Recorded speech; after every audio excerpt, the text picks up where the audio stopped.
Greetings, Rob. Dieter here. Here I am. Rock you like a hurricane. The Holy Trinity is back together, and I have good news. If everything has come to plan, we have finished principal photography on part 2 of the Secret Exchange. But Patrick will have to put it all together, and then we will see if we're still missing some things. But fingers crossed, we have everything.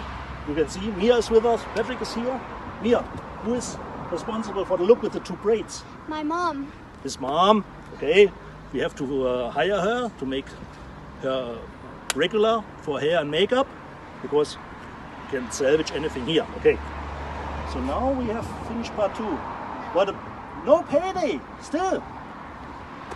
What can I say, Rob? I tried to weasel my way into this Keller household for years to at least manage her. Huh? But as you can see, their bond of love is way too strong. But I heard that dad bribed you. We will go to McDonald's. You can see the old trip to McDonald's works every time like a charm. By the way, when do I get paid? Start writing better scripts and take some action lessons. You see, he's a tough sell. What can I say? So I hope you're ready. We are finished. So I say it's a wrap, and you say? If you're hot for toys, then Patrick's your choice.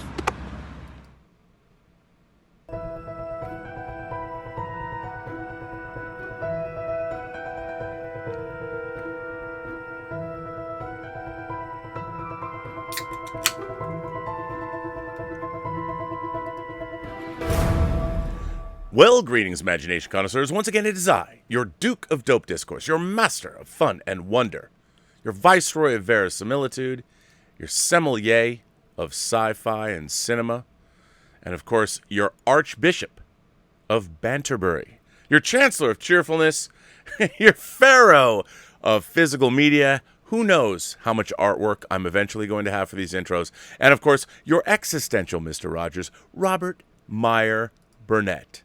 And once again, I am Rob Castigy, you imagination connoisseurs, you members of this, the Post-Geek Singularity. This is Robservations episode 512, and you know what? We get to start today out with a win, a literal win, ladies and gentlemen. That's right, a victory. The Seattle Seahawks 38-25 victory over the Atlanta Falcons. And let me tell you, I know. I mean, imagination connoisseurship and sometimes sporting events don't mix.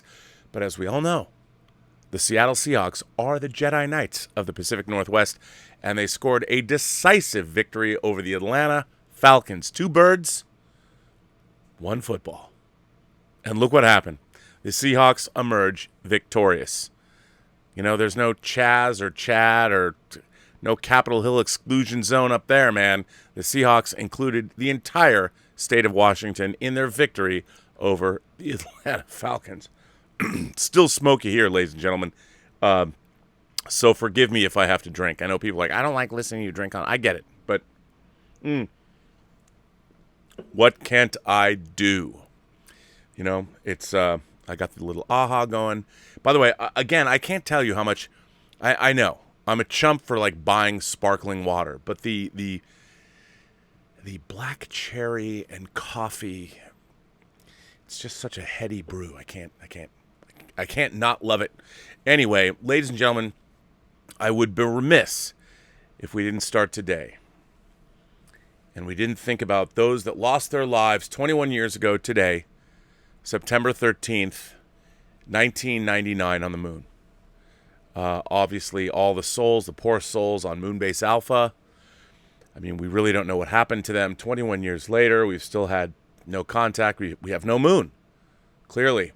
And today we remember this day. Moonbase Alpha was commanded by John Koenig. Helena Russell was the doctor. Victor Bergman was a Nobel-winning scientist. Alan Carter, crack Eagle pilot, all of them.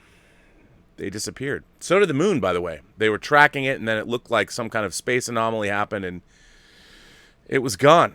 So for those of you who remember that day, it was a very tough day on all of us. Earthquakes, tidal waves. I mean, millions and millions of people lost their lives, and luckily we lived through it. It's 21 years later. I mean, for those apocalypse babies that were conceived right after the moon left Earth's orbit, they can drink today.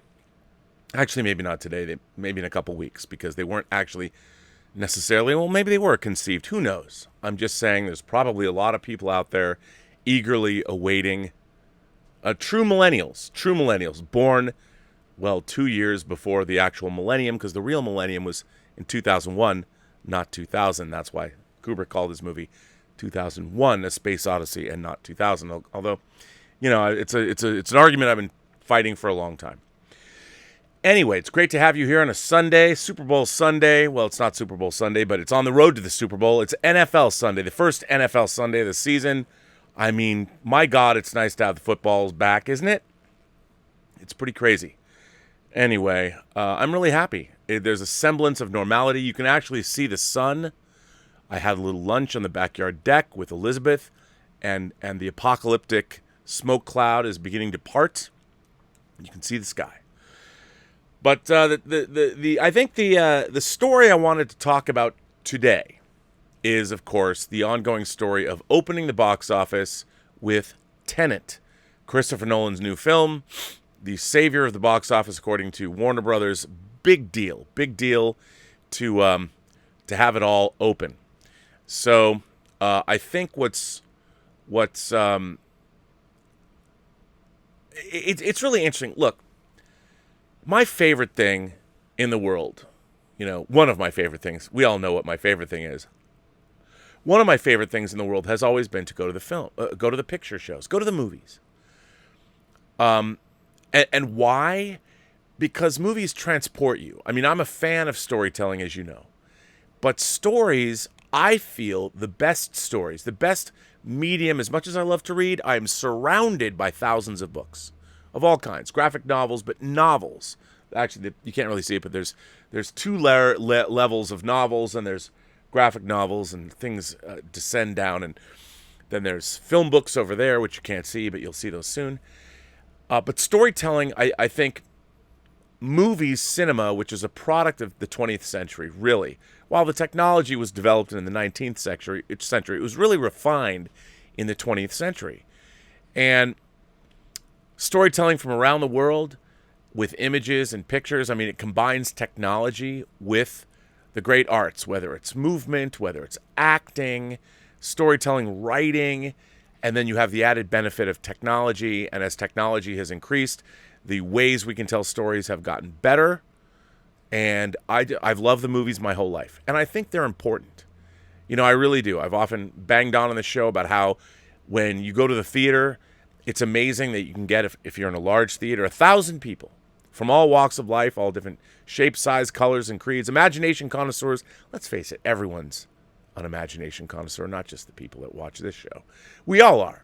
And isn't it great when you can sit next to somebody that you don't know, but when you both laugh together at a joke, or you gasp when Sam Wilson says "on your left" collectively together? It doesn't matter who you are, what color you are, what your sexual preference is, what you believe in religiously, what your political affiliation is. When you're in a movie theater, all that matters is the story that's being told.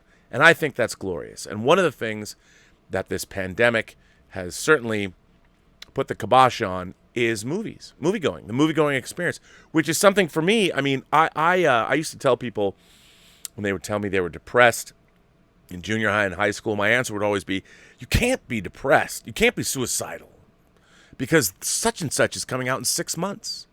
And don't you want to see it? Isn't that worth living for? I mean, I don't know if they bought it, but that was my rationale. And I still feel that way. I know that whenever my time comes, I'll be sitting on my deathbed thinking, damn it, I'm not going to be able to see whatever. And that's what this entire year has been. This year has been, things have been taken away from us. The things that we're excited about. I mean, I wanted to see Justice for Han. I was supposed to get it in May. I wanted to see James Bond, the last outing of Daniel Craig's iteration of Bond. I had my favorite seats in the Cinerama Dome. Nope. I know. Many Americans, many people around the world have lost their jobs, lost their livelihood. People are in desperate straits. And I appreciate that. But the show doesn't address those things. I can only talk about the movies. And the movies are starting to come back. I saw New Mutants at their drive-in event at the Rose Bowl, which was fun. I appreciated it. But Tenet, Christopher Nolan's latest, which I was really looking forward to, is really my second, actually maybe my third most eagerly awaited film of the year behind Dune and No Time to Die. I know I've probably said before Tenet was my most eagerly awaited film, but I keep forgetting about certain things. But anyway, Tenet has opened. It opened last week. Warner Brothers this week has been a little stingy with the box office numbers. And I understand. I mean, the movie cost $250 million, and God knows how much it cost to market, maybe double that. So there's a large investment by Warner Brothers into this movie. I would say if you looked at the top 10 biggest investments Warner Brothers has ever made into films, this would be in that top 10. Maybe in the top 5, I don't know. But certainly in the top 10. So it's important. What it did at the box office was important. It was the first major blockbuster that opened. And I'm sorry to say that by any metric, Tenet is falling short of everything they had hoped for.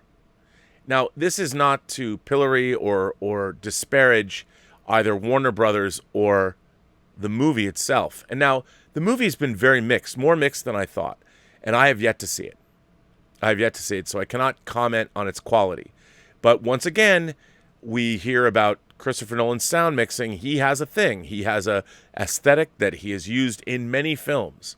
The first time I ever heard about it was in Dark Knight Rises. People couldn't understand Bane. They famously went back and rejiggered the sound. And to my mind, I completely get his aesthetic. I know where he's coming from. I know what he wants. I know what he's trying to achieve. I just don't think that perhaps his movies... Look, the one thing we expect is, since the dawn of the sound era, is when people speak, we want to hear what they say. And there are unbelievable technologies that have been developed from the dawn of the sound age, since the early 30s till now. With sound mixing, we can get the most crisp and clear dialogue tracks in the history of humanity now. So when you choose to not make them that way, that is a creative choice that you have made. You don't want to avail yourself of ADR, which is, for those of you who don't know, when you are shooting a movie and it's noisy on location, maybe there's a fan blowing because there's supposed to be wind, or a plane flies overhead, and the dialogue tracks aren't clean, you do what's called ADR. You bring your actors back, and they'll put their scenes up on a screen. The actors will be in a booth speaking into a microphone, not unlike this one, and they will speak their lines out, matching their mouths. They'll have their lines, and they'll match their mouth movements, and hopefully they can be caressed into the film. Now, most of the time, you can't tell. But a lot of the time, if the ADR, like I think one of the most egregious examples of when you'll know if ADR is there or not is Lethal Weapon 2, a movie that I find very difficult to watch because of that very thing. What can you say? What can you do? But anyway, so in America, I don't know the exact percentage, but the motion picture, the theaters that display motion pictures in America have been seriously curtailed. There are no theaters open in Los Angeles County or in New York City, which are two of the biggest movie-going audiences in the world, or actually in the United States, but probably in the world too. It's open in China. And the thing is, Tenet, by any metric, even with the reduced theater numbers, has not done as well as they hoped. At least I think. I mean, I would imagine with these numbers, not great. Tenet rises this weekend to 200 million worldwide, with domestic near 30 million in a marketplace still slowed by pandemic. 30 million, ladies and gentlemen, after 2 weekends is not good at all. This is the kind of movie that they were expecting to have after 2 weekends, 200 million, and they've got that worldwide. Warner Brothers and Sony have unveiled their box office numbers for all the world and town to finally see this weekend, with Tenet counting a running domestic box office gross to date of $29.5 million domestic and $200 million worldwide, and TriStar's The Broken Hearts Gallery opened to $1.25 million stateside at 2,204 theaters in fourth place. Over 3 days in its second weekend, Tenet made $6.7 million. Now, I cannot tell you how demoralizing that number is for a movie like Tenet. 6.7 million for a second weekend. I mean, even with the depressed state of theaters, they were hoping that people that were sick of the pandemic would flock back to theaters. That has not been the case. These are not good numbers. I take no pleasure in this. I wanted this movie to succeed. I want every movie to succeed. There's a reason why Warner Brothers bumped Wonder Woman to December. And with these numbers, I don't know if we're going to see No Time to Die or Black Widow in November. Over 3 days in its second weekend, Tenet made $6.7 million, 29% off last weekend's Labor Day 3-day of 2910 locations, up by 100 venues. When you do the math, was 9.4 million last weekend, not 11.2 as some thought. The total worldwide weekend gross is 37.3 million. A total running foreign box office is 177.5 million, which makes sense because foreign territories, every foreign territory has done a much better job per capita of managing the pandemic as the United States has. Good news for the Christopher Nolan movie, which was saddled by a B cinema score last weekend and a post-track of 79% overall positive with a 49% definite recommend. ComScore's Screen Engine post-track exits were up to 80% and 65% definite recommend, the latter a tad higher than Dunkirk at 63%. That's very good for word of mouth. Relish Mix shows social media sentiment largely leaning positive. Interestingly enough, Los Angeles, which remains largely closed, was the top market for Tenet, with the Nolan time travel noir seeing a big bounce from Orange County's reopening, and the top two locations for the pick being the AMC OC, the Regal at the Irvine Spectrum, and the fourth highest location being the Paramount Drive-In in Los Angeles. They allowed Tenet to go to drive-ins, which they weren't going to before. It just shows how powerful the market is for a movie like this. Third highest venue for Tenet was the AMC Tyson Corners in McLean, Virginia, and the fifth best was the AMC Pembroke Lakes in Florida. The top 10 DMA markets for Tenet were Los Angeles, Orange County, Dallas, Chicago, Salt Lake City, Phoenix, Toronto, Greater New York, New Jersey, and Connecticut powering that DMA as well, as NYC is again closed. Houston, Atlanta, and San Diego. Premium tickets from IMAX and Dolby are providing Tenet with its juice. Tenet made $725K at 290 IMAX auditoriums. The movie was shot in that format, repping a 34% dip from last weekend's FSS total, despite the lack of a Monday holiday this week to boost the Sunday grosses. IMAX running stateside cum on a Nolan movie is $3.8 million, 13% of the pick's overall domestic box office. Updated exits on Tenet. The picture is still leaning toward guys at 64%, to females 36%. The over 25 crowd is 61%. Diversity breakdown shows 60% Caucasian, 16% African Americans, 13% Hispanic, and 10% Asian. Per Relish Mix, Tenet's social media universe has grown moderately by 8.9 million on YouTube, totaling 245.7 million, predominantly on owned trailers. Added to that, the movie's Facebook has added 6.5K new fans, an average of 750 new fans per day, tapering down from 1.5 thousand per day, while the Tenet Instagram has added 7.9K new followers, up to 77.9 thousand, and an additional 2K on Twitter.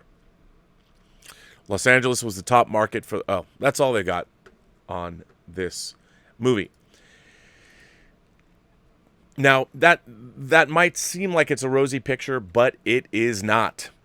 The point is that large budget movies like Tenet are in no position currently to be released in this theatrical market. They're just not. Mulan is not doing well in China, which they'd hoped for. Until we have our movie theaters back at full strength, it's going to be very hard to justify the theatrical release for movies that are in the $200 million, I would say $150 million to $200 million range.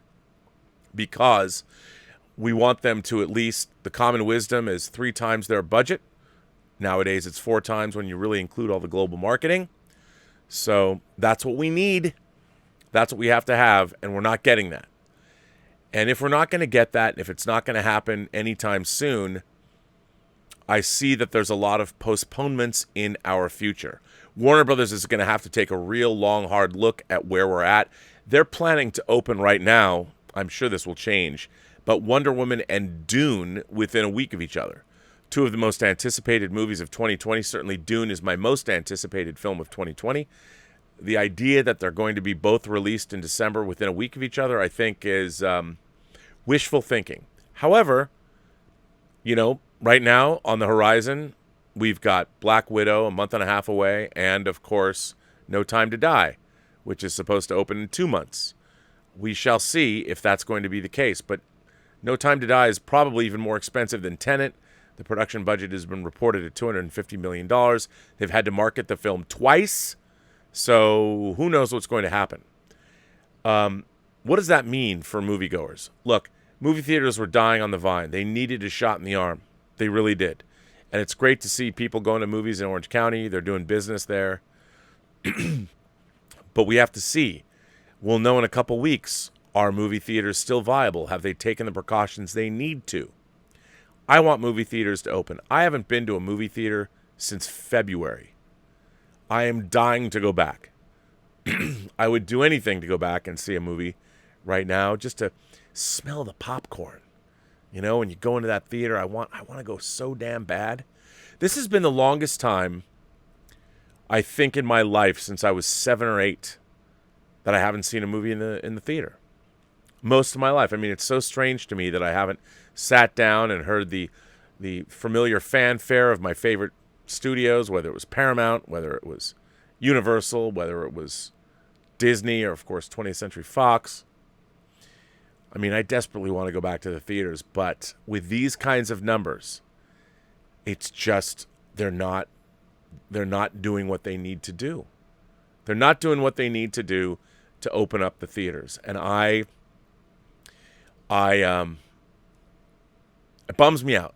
Now, I've also heard, by the way, that Tenet, of course, has not been getting, it's no surprise to anyone, it has not been getting the end-all, be-all, bang-up numbers that they had hoped for.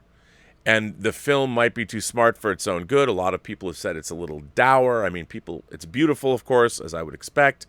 It's interesting, but it's certainly not necessarily as involving as Inception. It's not as much fun. It seems like it's more of an academic text than a movie. Although I haven't seen it, so I can't say. But I think part of the reason that the box office is the way it is they'd hoped this had become the water cooler movie of the year, and I think a certain faction of the audience has been let down, which kind of bums me out. Because I had very high hopes for this film, and I'm sure I will like it, but it doesn't sound that I'm going to love it, but I don't know. Hard to say. But I just don't think that a major studio can look at these numbers, at least for the rest of the year. And, of course, it's going to change. Look, the COVID numbers are coming down in the United States. Even here in California, they're coming down. So maybe in a month or two, things will be different. November and December could be a very different picture. I don't know. But who knows if they are going to change enough that you can release a $150 million movie in this climate. Or if you can release any movie, even like a $5 million movie. Could Booksmart didn't make nearly as much money as they thought it was going to make, but can they release a film like Booksmart in the theater now and do any business with the reduced screen capacity? I don't know. All I know is this. I want to go back to the movie theaters. I want to go back to the movie theaters so damn bad I can taste it. Literally. When you walk into a theater, you can go and kind of taste the popcorn in the air. I miss that. I want to go back. I want to do it. It was nice to get the Seahawks back. The NFL is back, baby. Yeah, baby. Yeah. And the Seahawks won. But you know what? That doesn't replace movies. I want to see a movie, damn it. Damn it, I really, really do. So, I just don't think that right now, unless things change, we still have time. There's all of October. Will Black Widow and No Time to Die open? Will they? I don't know. I'm not really sure. I hope so. but I am dubious, ladies and gentlemen, boys and girls, gentle people, however you identify, across these 28 known galaxies. I know you're all imagination connoisseurs, and you want to go back to the movies as much as I do. If you've gone, tell me your experience. Did you feel safe at the movies? Did you feel comfortable? Were you wearing a mask? Did you not wear a mask? Did you feel there was hand sanitizer? Did you feel safe? And what's interesting is that will be bared out. That'll be bared out in the next couple weeks. We'll see where we are at. Well, by the way, Disney Plus sent me an email today. Disney Plus now has The Wolverine, X-Men Apocalypse, X-Men Days of Future Past. So that's interesting. Also, The Inhumans, Agent Carter, and The Runaways are on Disney Plus. Excuse me. So that's interesting. We're getting more of that. See, it's hard to drink. Carbonated beverages like this. I want to also thank Dieter Bastian and Patrick Keller and Mia Keller for sending me the rap video of their new short film, The Secret Exchange 2: Broken Promises. I hope that doesn't mean any action figures were broken in the course of making that movie. No action figures should ever be harmed in the making of any film, especially Hot Toys action figures. If there are harmed Hot Toys figures, I don't know if I'll be able to watch, but congratulations to them. Their second film during COVID, budding filmmakers, the three of them, which is fantastic. Anyway, I know you guys are here with letters. So let's see what you guys, girls, gentle people, however you identify, across the 28 known galaxies. Let's see what people had to say today. This first one comes from Robin Hoyland, but the Hoy is an O with a slash through it, so it leads me to believe it's Scandinavian, and I probably mispronounced that name. Ayo, Robert. Hope you're doing well. I just got back from seeing Tenet. Okay. I saw the film in a niche movie theater here in Oslo that regularly puts on older classics, documentaries, and indie movies that the larger theaters don't put on. It is the only theater in town that shows movies in 70 millimeter when possible, and it has a bar. Oh my God. An indie movie theater that is 70 millimeter equipped with a bar. I'm moving to Oslo. That's all I need for the rest of my life. I can do the show from there. As a matter of fact, maybe they'll let me do the show from that actual theater. How fun would that be? It is also the only theater in town that shows movies in 70 millimeter when possible and has a bar. I don't know how common that is in the States, but here I know of only 2 theaters with bars, and the other one is part of a chain that is absurdly expensive. Well, that's not cool. An indie theater with a bar is rare indeed. You are lucky up there in Oslo. I won't spoil anything for your viewers or yourself, but I will talk about a specific location that shows up in the movie. So if anyone wants to go in completely blind, I suppose this is your warning. Not that I think knowing this would ruin anybody's experience, but you never know. So here's a pause. Leave now if you don't want spoilers. But first I have to say that I did not find this movie confusing at all. There's a lot to take in for sure, and there were times I felt some confusion, but by the time the movie was over, it had answered more or less all of the questions I wanted an answer to. I have some friends who did find it a little confusing, though, and this did impact their final impressions. Having said that, I doubt anyone who is well-versed in science fiction will struggle with it. I loved it, though, and I can't wait to see it again. Always, I mentioned I wanted to talk about a location.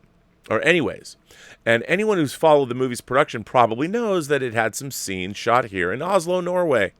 This is where I grew up, and outside of impending nuclear war or something like that, I have no intentions of moving away. I knew the movie had some scenes shot here. The media never stopped talking about it while it was happening, but I had somehow forgotten about this when I sat down in my seat. It's always a cool experience to see Norwegian locations in big productions like this, and there was more than I had expected to see. It's not often that I'm able to recognize streets and buildings in movies when Norway is brought up, so this was a real treat for me. I don't know if you remember, but Norway has actually appeared several times in the MCU. It showed up in the first Captain America, in at least one of the Thor movies, not to mention Age of Ultron and Endgame. There was an episode of Agents of S.H.I.E.L.D. that took place in Norway, but none of these depictions were even remotely accurate. Captain America probably came the closest with a CGI rendering of Tonsberg. Tonsberg would appear again in Endgame as the place Thor had settled down with the Asgardians. In this scene, we see an overview of a port town surrounded by rocky cliffs and a sign that says New Asgard, Tonsberg. I've been to Tonsberg several times. I've also been boating around that area throughout my life, and I can assure you it looks nothing. It looks nothing like Endgame's depiction. Age of Ultron also has a short scene set here in Oslo, and they do show us a city briefly, but it clearly isn't Oslo. I have no idea where that was shot, or even if it is a real place, but it looked nothing like my hometown. Agents of S.H.I.E.L.D. probably has the worst depiction of Norway. We don't see a lot. In fact, I can only recall there being a few scenes in the woods, but we also see a city street on the news. The TV says this is Oslo, but you can clearly tell that it is New York City, or at the very least some other American city. It's always a bit of a letdown when this happens, but it is understandable that they don't come all this way to shoot a single scene. There is Hoth from The Empire Strikes Back, of course. I've been to the place where they shot those scenes, but to be honest, you can't really recognize it. Snow is snow, you know. It's wet, and it's cold, and it gets everywhere. Tenet, on the other hand, gave us a pretty good view of the city from our somewhat new opera house. This opera house is right down the street from where I live, and I could have sworn that I caught a glimpse of my own balcony in one of the shots. I can't wait to freeze frame those scenes when the movie comes out on Blu-ray. Come on, man, 4K. Just to see if it's really there. Maybe they caught me out there with my pipe. Actually, that'd be pretty cool. I'm really looking forward to hearing what you think of the movie, so assuming things haven't changed since I last heard you talk about it, I'll cross my fingers that you'll get a chance sooner rather than later. Thanks for letting me ramble, and have a better day to you and everyone else in the Post-Geek Singularity. Robin Hoyland, also known as Bagrash. Well, Robin, thank you for that. What a great letter. You know, I love when I see places that, you know, I have to say, like the movie Singles, Cameron Crowe's Singles, takes place in Seattle, and a lot of it is places I hung out in, so they were very familiar to me, which I always love that. I always love seeing movies when they depict a place I've been to or lived at that they do accurately. I think that's important. Uh-oh. Eric Kochi. Eric Kochi has a letter. This one's going to be... I'm getting a little steamy because this letter is going to make me steamy. It's probably going to make some of you steamy too. So, this is from Eric Kochi. You can be upset about Cuties. Cuties is, of course, the new film that's on Netflix. It was directed by a 35-year-old Senegalese French immigrant from Africa, a black woman. And it's a film that has caused a lot of controversy because how it was marketed by Netflix. And it did well at Sundance. It had a lot of great critical notices. And at Sundance, there was not a lot of problem with its content. But I think because of the marketing in this film, that Netflix, it was very problematic. Young girls, 11-year-old girls in scantily clad dance uniforms, posing provocatively. And ever since then, it's been downhill for this film. That's what Eric is referring to. You can be upset about Cuties. That's okay. The problem I have is Dance Moms has been on Lifetime for decades. Decades. Where was my friends Nerdrotic, Doomcock, and Star Wars Girl when that show came out? Also, Little Miss Sunshine won awards, even though it has some content similar to Cuties. Abigail Breslin was praised for her performance. Like Chris Rock said, it's all right. It's all right because it's white. You talk about systemic racism as in redefining in neighborhoods and how African Americans were denied the GI Bill. Yes, I have said that.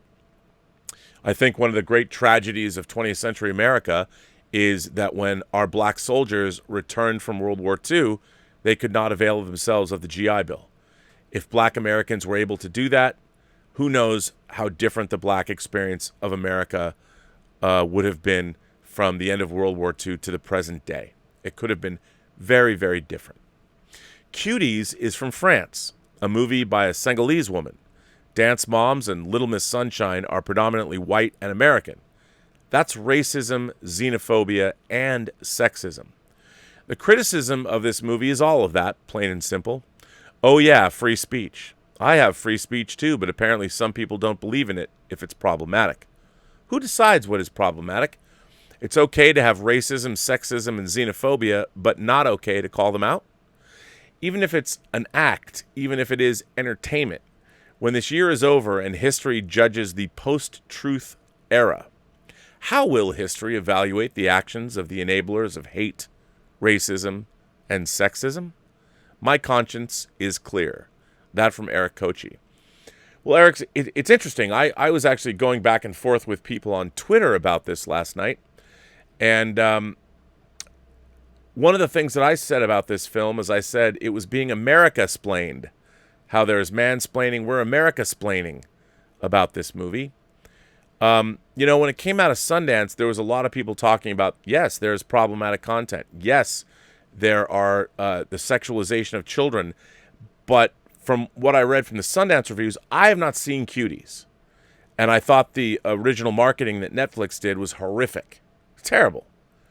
Especially after finding out what the movie was about. I knew nothing about the film. I know it played at Sundance, but it was off my radar because its content was not something I registered. But if you go back and you read, and I tweeted these all out yesterday, if you go back and you read the Hollywood Reporter and the Variety reviews from Sundance, and IndieWire did an interview with the director, again, a 35-year-old Senegalese she's a black woman from Senegal that moved to France, and she saw images of these young girls and was dealing with the culture clash between the conservative community from Senegal and what it was like to want to assimilate into the much more, let's call it, free-spirited French community. And I find that to be a very interesting topic. And I think what Eric points out, there's the, I always want to say crown, tiaras and something or other, but we see the sexualization of children in our culture all the time. The pageant industry has little girls dressed up, wearing makeup. They're not celebrating. They're sort of this perverted adult image that's packaged into these children where they're aping what they would look like if they were 26 years old competing in the Miss America pageant. We have a real hard time. It's very hypocritical. And I think whether it's the TR, I forget what it's called, but we do that all the time. And if you go to any dance competition, you see that. As a matter of fact, there's a YouTube channel that I watch that has nothing really to do with entertainment, Abba and Preach. And they're two black dudes out of I think they're both in Montreal. I really like them a lot. I mean, they watch channels that I don't even know that I've never watched some of the channels they watch. But they had an interesting take on this because they both are involved in the dance community, hip-hop, street dancing, I would imagine, the dance community in Montreal, and they've been in dance crews. So they had a pretty interesting take on it all. What I find interesting about it is people were throwing, well, do you believe in child pornography? No, I don't. And I just think that if this film was at all pornographic or promoting child pornography, it wouldn't have had the notices it had at Sundance. Again, I haven't seen it. I've seen the way they've advertised it, and I think it's pretty horrific, especially if you look at how it was advertised in its native France. And the French barely made a blip on their hometown or their domestic box office. It was not something people paid much attention to. From what I understand and from reading the director's interview, very articulate, interesting woman, and to me, the core of the film is about this immigrant experience. What happens when people, especially people from whether it's Africa or the Middle East, that come from much more conservative cultures, especially when women are concerned. I mean, you come from, say, a Muslim nation where the role of women is very different from the free-spirited West. What happens when a woman comes from that culture, a very conservative culture, especially when it comes to women? What happens when a young girl comes from Senegal and immigrates to France, and then suddenly her friends are dancing provocatively in these scantily clad outfits? How is that going to fly back home with her Senegalese parents? I mean, I think this is a very valid subject matter for a film. And certainly it's a part of the world I don't know anything about. I don't know what it's like. I don't know. I've never met an immigrant from Senegal. I don't know what it's like to go to France, which has a more pervasive, it's a more open culture, especially when it comes to sexuality.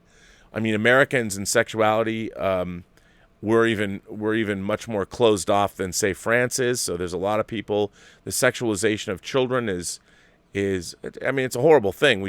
One of the great crimes I think America has been perpetrating over the last 30 years is the destruction of childhood. We really have destroyed. I mean, let's face it, as a middle-aged man, I'm still reliving my childhood now, but girls are forced to grow up in this country a lot faster than guys are, which I think is one of the great rifts in our culture right now.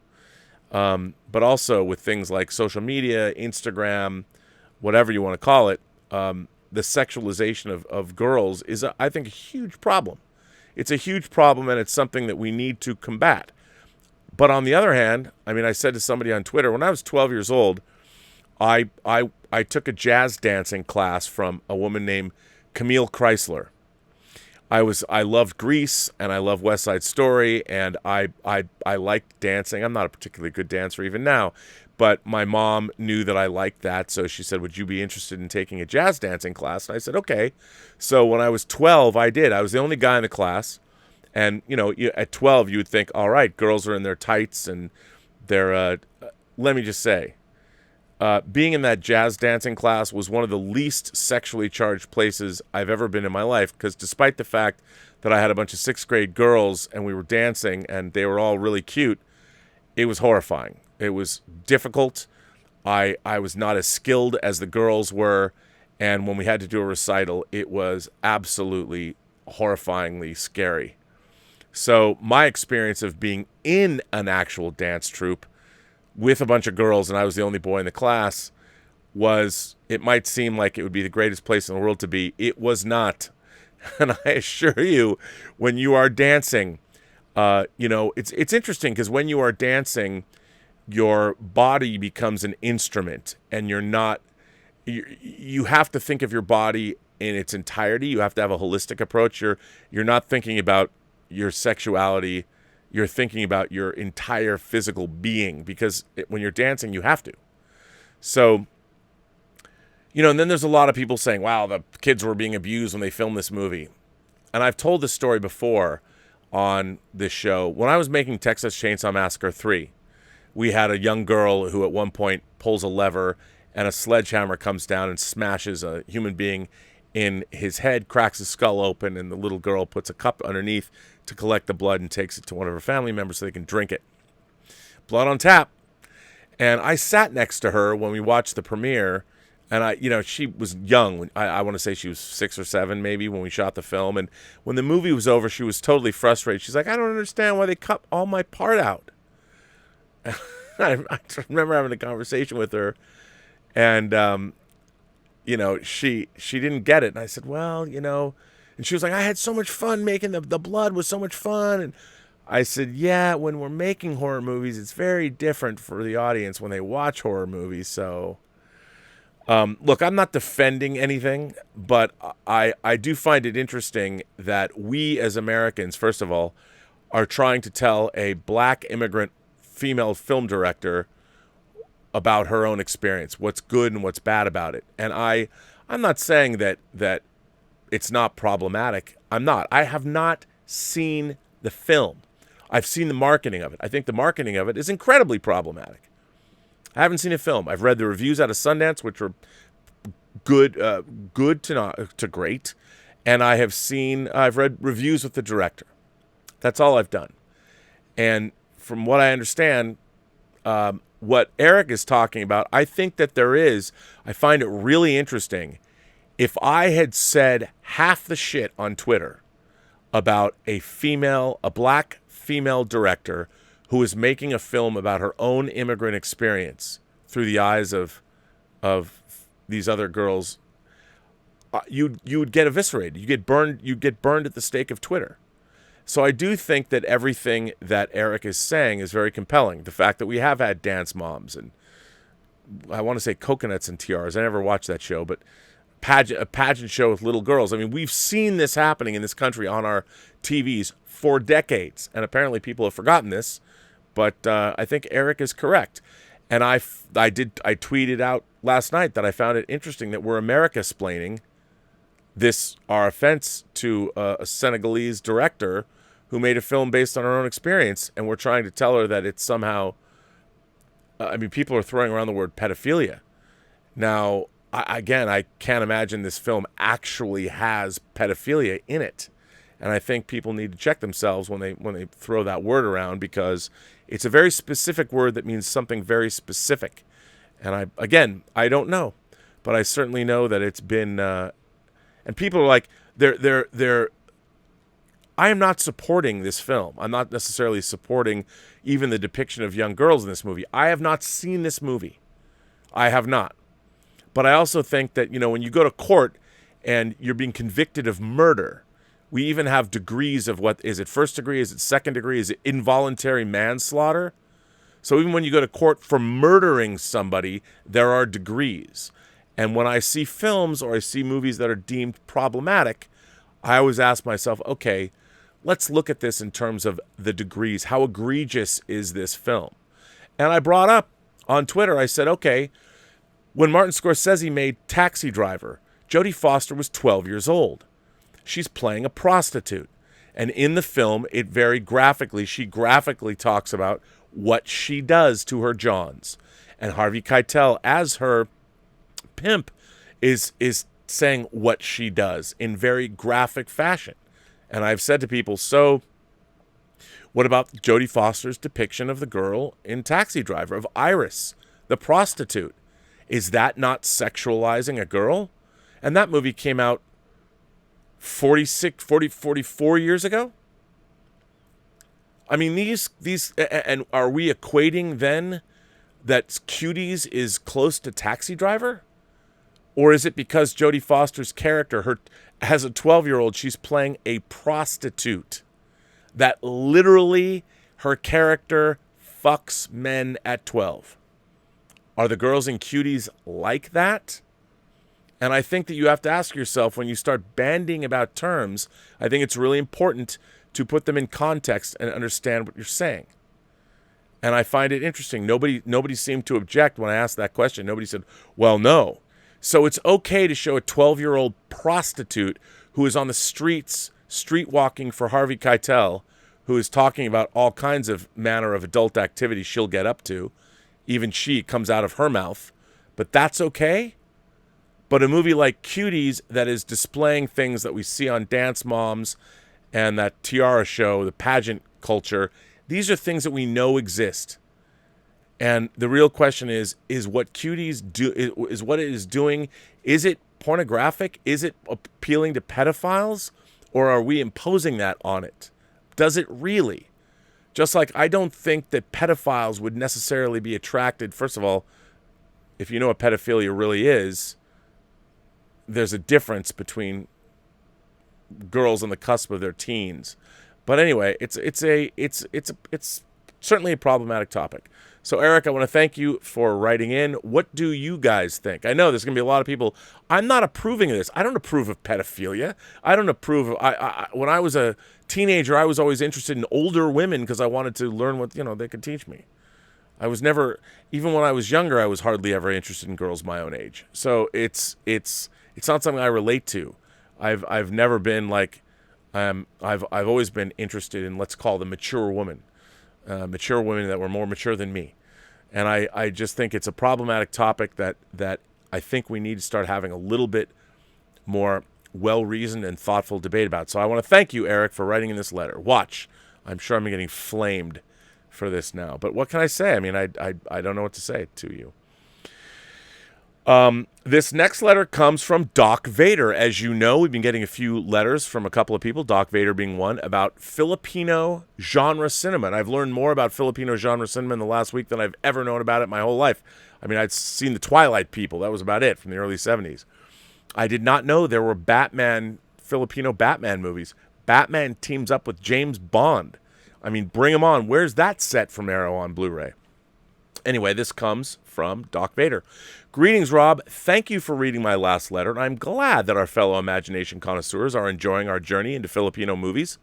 Anyhow, I'm going to go a bit off tangent, and I'm going to talk about a Filipino spy parody film. Knowing that you're a big fan of Bond as much as I am, I think that you would find this interesting. It is quite possible that you have watched this already. In 1981, the movie For Your Height Only was released, starring Wang Wang as Agent 00. The plot surrounds on him stopping Mr. Giant on using a lethal weapon to take over the world. Armed with special gadgets made for him and his size, he sets out to complete his mission with help from Irma, an agent herself that has infiltrated Mr. Giant's criminal organization. This movie got international traction, and a sequel was made titled The Impossible Kid. I've never heard of these movies. Now working for Interpol, Agent 00 is now tasked to take on extortionists that were demanding 1 billion pesos or else endanger the Philippine Council of Industrialists.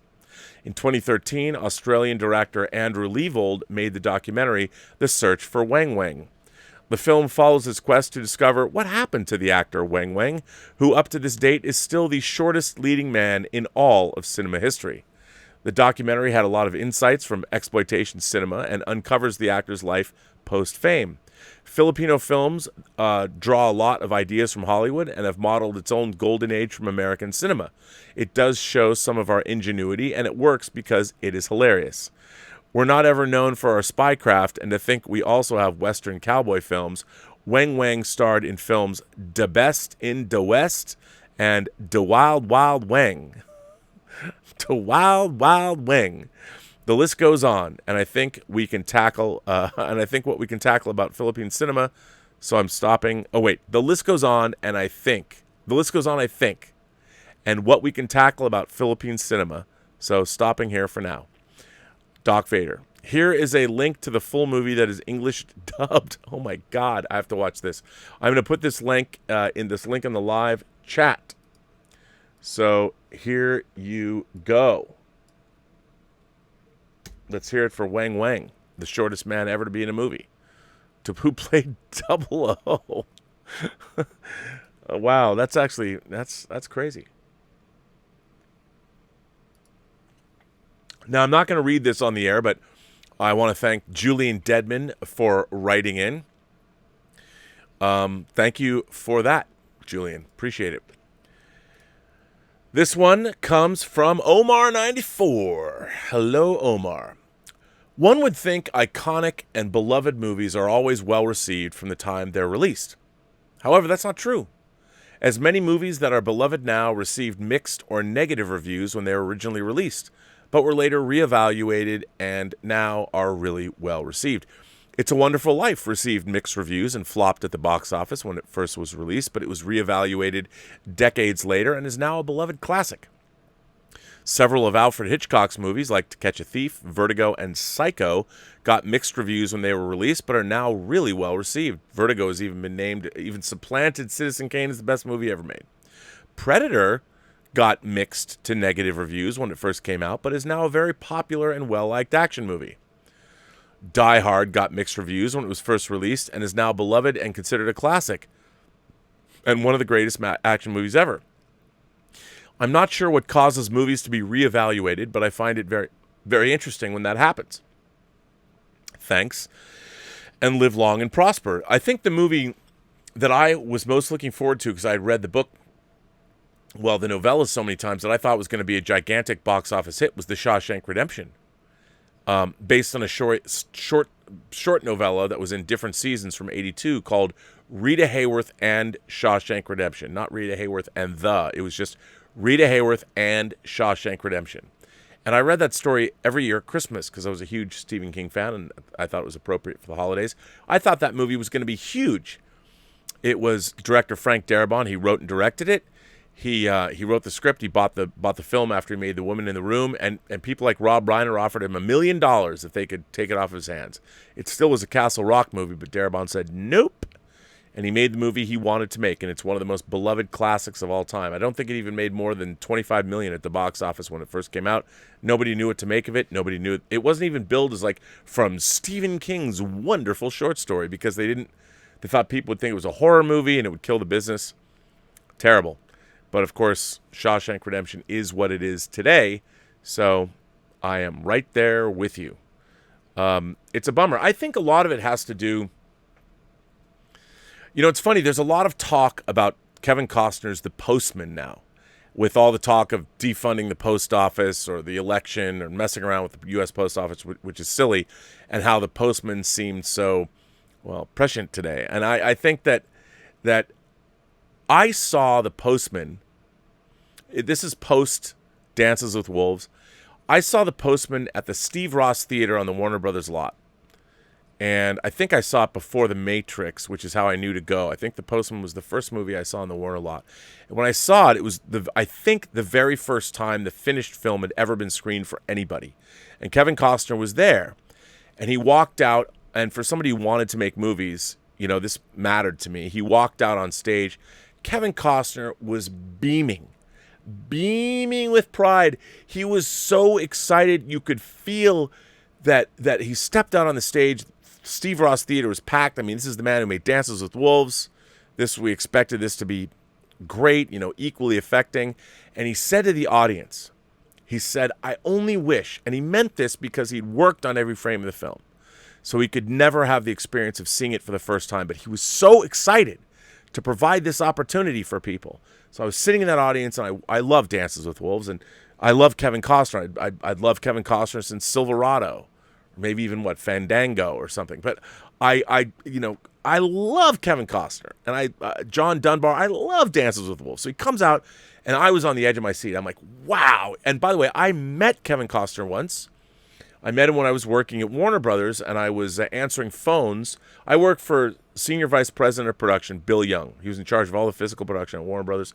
So after 6 o'clock at night, I had to sit on his desk and answer phones because Hollywood, you know, it usually closed down about 7, sometimes 7:30, but Bill would stay longer depending on if there were movies shooting around the world and he had to field phone calls. So I would stay after. Well, one night, Kevin Costner just comes into Bill's office. Bill's on the phone, and he goes, hey, is Bill here? And I'm like, oh, my God, it's Kevin Costner. And I said, well, he's on the phone, but they were going to a boat show. That's all I remember. They're going to a boat show, and he was there, and we had a lovely conversation. Nicest guy in the world. I had not seen The Postman yet because it hadn't been made, but I had seen Dances with Wolves, which I loved, and I talked about Silverado with him, and I was a huge fan of The Big Chill. Of course, he was supposed to be the dead guy in The Big Chill. We never see him, but he got cut out. But he was terrific. So I've always felt, you know, you meet a celebrity even though he was at the studio, even though I was a lowly PA, if you're on a studio lot and you're working on a project, everybody will talk to you because you're working on the project. So there are very few people I've found I've found that when I worked at Warner Brothers, when I met Meg Ryan and Tom Hanks on the set of Joe versus the Volcano, couldn't have been nicer. I was just a management trainee. So Kevin Costner was delightful. So when I was watching The Postman, he comes out, I only wish I could see this movie for the first time like you're about to. And when I saw The Postman, I'd read the book, science fiction novel, I read the book. I loved the movie. I thought it was great. I had so much fun. I mean, it was, what's not to love? Well, it certainly was not loved when it came out. And I do believe that there are certain movies when stars reach the zenith of their power that they're just, people are gonna come out with the knives out. It doesn't matter whether a movie's good or bad. It doesn't matter if The Postman was beautifully made or whatever.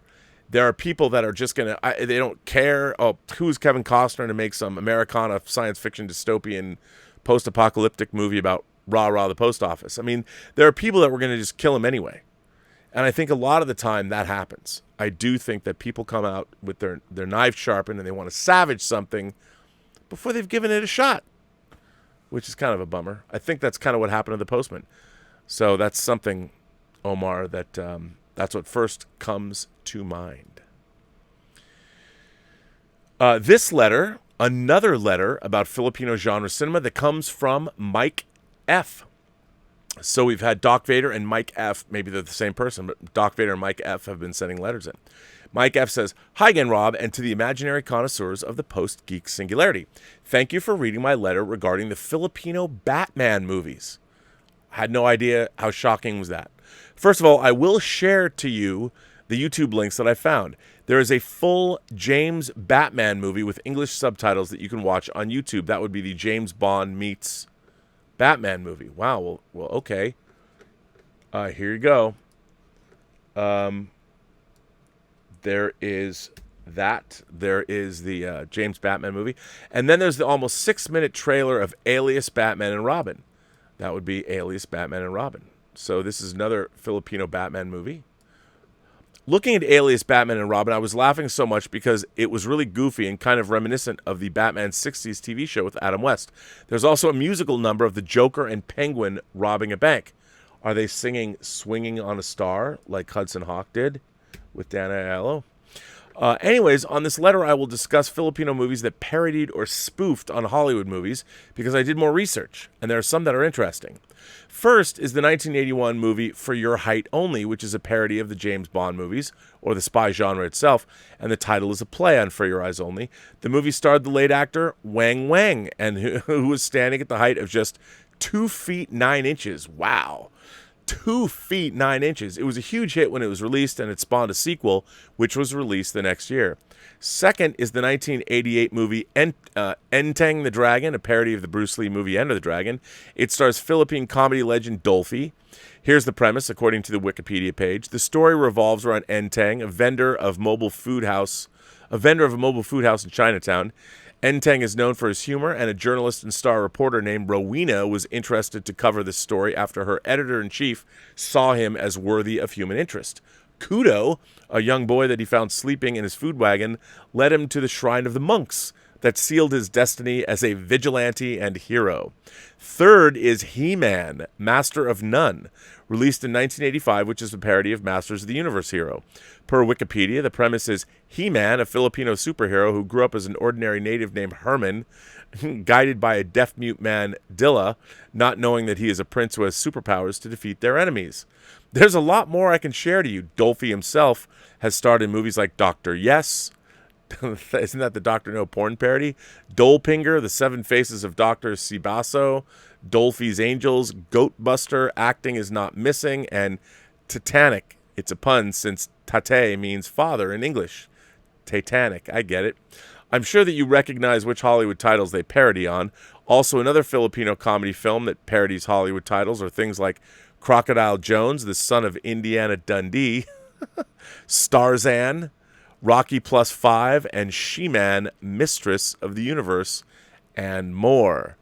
I hope you find this information amusing somehow. Some of these movies that I mentioned have clips on YouTube, if ever you're at all curious what they look like. This is all for my letter now. Thank you, stay safe, and live long and prosper. What great letters between Doc Vader and Mike F. I feel like I've gone through a whole film class on Filipino cinema. I salute both of you. So thank you for that.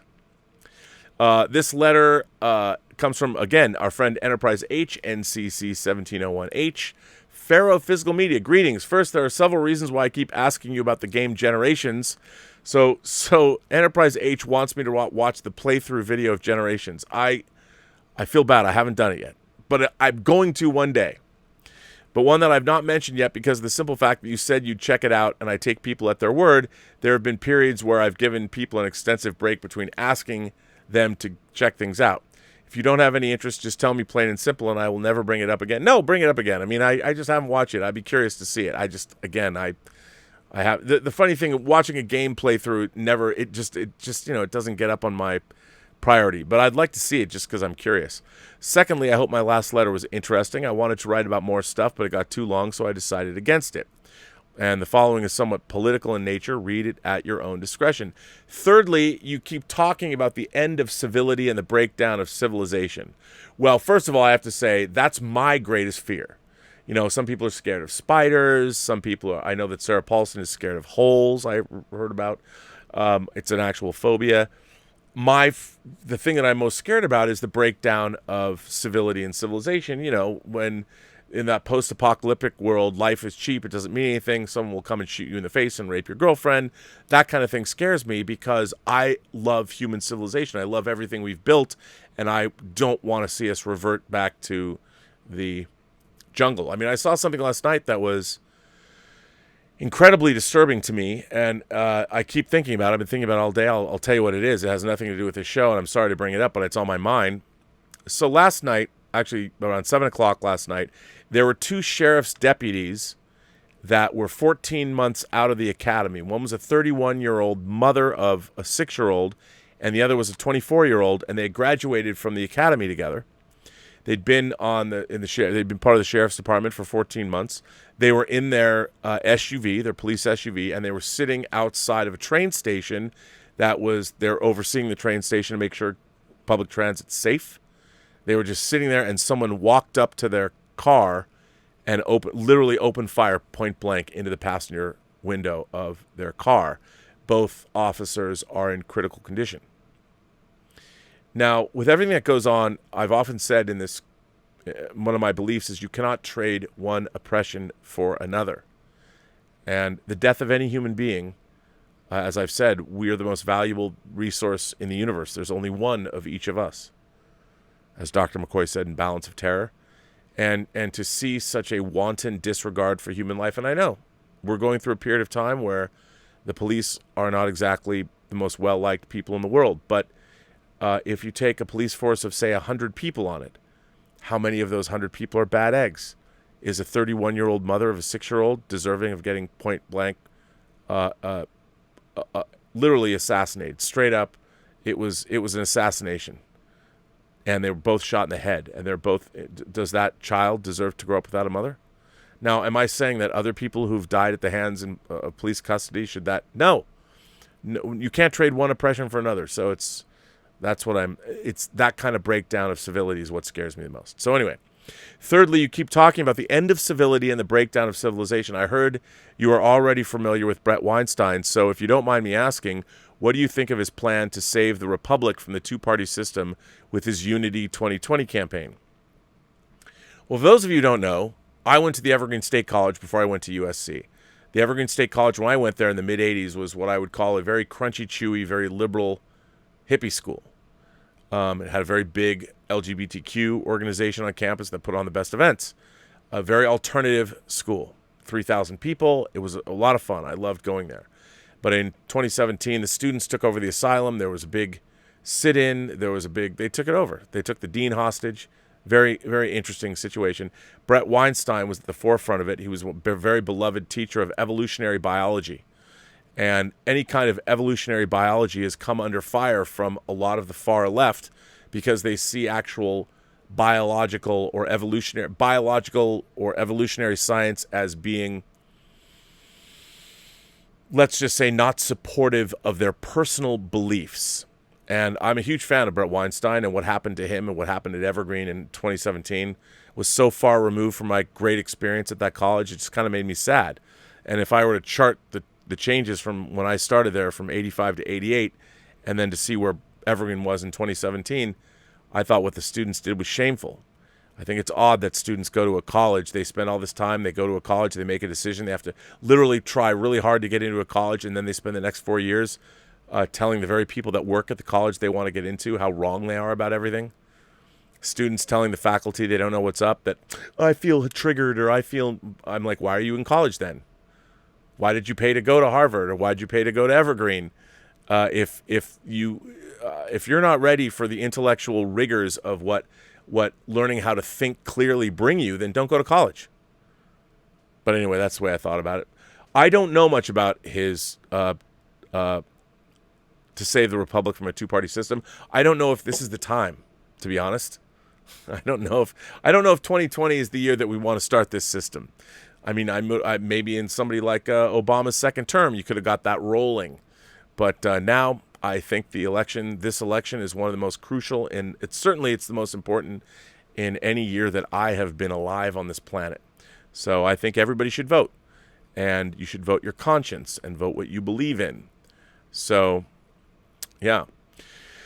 Joseph writes in and says, so I put this as a comment on your episode of Robservations entitled, Why My Anticipation for Marvel's The Eternals Jumped Off the Chain. First of all, somebody said to me they didn't know what that meant. Well, if something is off the chain, like a dog gets off their leash, it means your enthusiasm is unleashed. If it's off the chain, it's unleashed. My enthusiasm for Eternals is unleashed. It has to do with the way you said Kevin Feige just plucked Chloe Zhao. I think it's Chloe. I was corrected. Zhao. I'm saying Chloe Zhao from now on until I'm corrected again. I was saying Zhao because that's how it looks, but it's actually Zhao. How Kevin Feige just plucked Chloe Zhao out of obscurity. Now, yes, it's a lot of trust to put someone who's only done 2 indie films and then hire them for Eternals, but Marvel did it with Spidey, so I just wanted to let you in on something I discovered. Marvel has a group of producers known as the Parliament who have worked their way up through the Marvel Studios. Each member of the Parliament is assigned a film or TV show within the next phase and the films, and Kevin Feige's on top with his co-presidents Louis D'Esposito and Victoria Alonso running the big picture with the individual projects given to the Parliament members underneath them. By the way, that's exactly how Warner Brothers feature production worked when I was there. Bill Young ran the department, but there were 3 executive production managers under him that each covered movies. So we might be making 15 movies at a time, and Bill Young ran the show, but there was Ron Smith, Penelope Foster, and Kurt Newman. They were there. There were the people there when I first started. Well, Nate Moore is a Parliament producer who produced Civil War, Black Panther, and now Eternals. Nate Moore obviously worked with Ryan Coogler, and Forrest Whitaker, who was in Black Panther, produced Fruitville Station for Coogler. And what do you know, Whitaker also produced Songs My Brothers Taught Me for Chloe Zhao. Zhao is also friends with Coogler through that connection, and I'm assuming Nate most likely asked Coogler, do you know anybody who would helm this movie for us? It's about who you know in Hollywood. I can also say that this is the same thing with Shang-Chi, as the Parliament producer on that film produced Captain Marvel, and Shang-Chi's director has worked on 3 movies with none other than Brie Larson: Short Turn 12, Glass Castle, and Just Mercy. Now, I do think there are some indie directors who were plucked from nowhere, like the Russos and Taika Waititi and John Watts, but everyone else had made a somewhat bigger mid-range movie beforehand, or wrote a blockbuster or 2 like Gunn. Trust me, this can be deduced on the IMDb. P.S. Feel free to include this in the show. In fact, it would be kind of cool. But if not, I just want to make sure you know the reality of how this happened, and that another of it was and that some of it was luck based on connections. Well, first of all, Joseph, what you're reiterating to me is exactly how Hollywood is supposed to work. With movies being such a huge money-making proposition, it is who you know in Hollywood. But these are relationships, all the relationships that you described are relationships forged through working together. If you work with Brie Larson on a number of movies and she knows you and can vouch for the experience of working with you, that gets you in. But the fact is you have to do the work first. A lot of people think that you get these jobs because of who or what you know. No, you get these jobs because the work you do allows you to know other people. And when people have seen that you effectively are a great director, or you do the great work, that's how you get other jobs. People in Hollywood want to work with people they've already either worked with before or know people who have worked with them because they can vouch for them. There's too much money riding on it. That's what you don't get. What you don't get much of is, yes, there's nepotism and all that, but when you're just starting out, you don't necessarily, it's not who you know. No one's going to hire you unless they've seen your work, unless they know something about you. If you're someone who is new, you can't expect making a connection, and that connection is going to get you somewhere. You have to do work first. And the work that you do, I've always said this, my terminology, the thing that I've always said is, the work you do, let the work you do be the locomotive that carries your caboose down the tracks. Because if you've already done the work, and the work is good, if people like you or they don't like you, the work stands for itself, and the work is how you will be judged. And then, of course, if the work is good, then you will be judged by who you're working with. And once you get into the system, if you're not very fun to work with, people aren't going to go back. You know, if you're kind of an arrogant prick, it doesn't matter if you're a girl or a boy or non-binary or whatever. If you're a dick or the equivalent, people are not going to want to work with you. And what you just described with this Parliament, it's all people that work their way up. Even you said they're working their way up in Marvel. They're working with people that they know. Their connections based on previous work is how that ecosystem works. And what they're doing, what's most important, is that indie directors who wouldn't necessarily normally get to go and work on $150 million or $200 million tentpole property are getting that opportunity. And by the way, I mean, you can tell there's a reason Alan Taylor, who directed Thor: The Dark World, has not come back and made another Marvel film. And I think a lot of the Marvel movies, you know, they're one and done for people.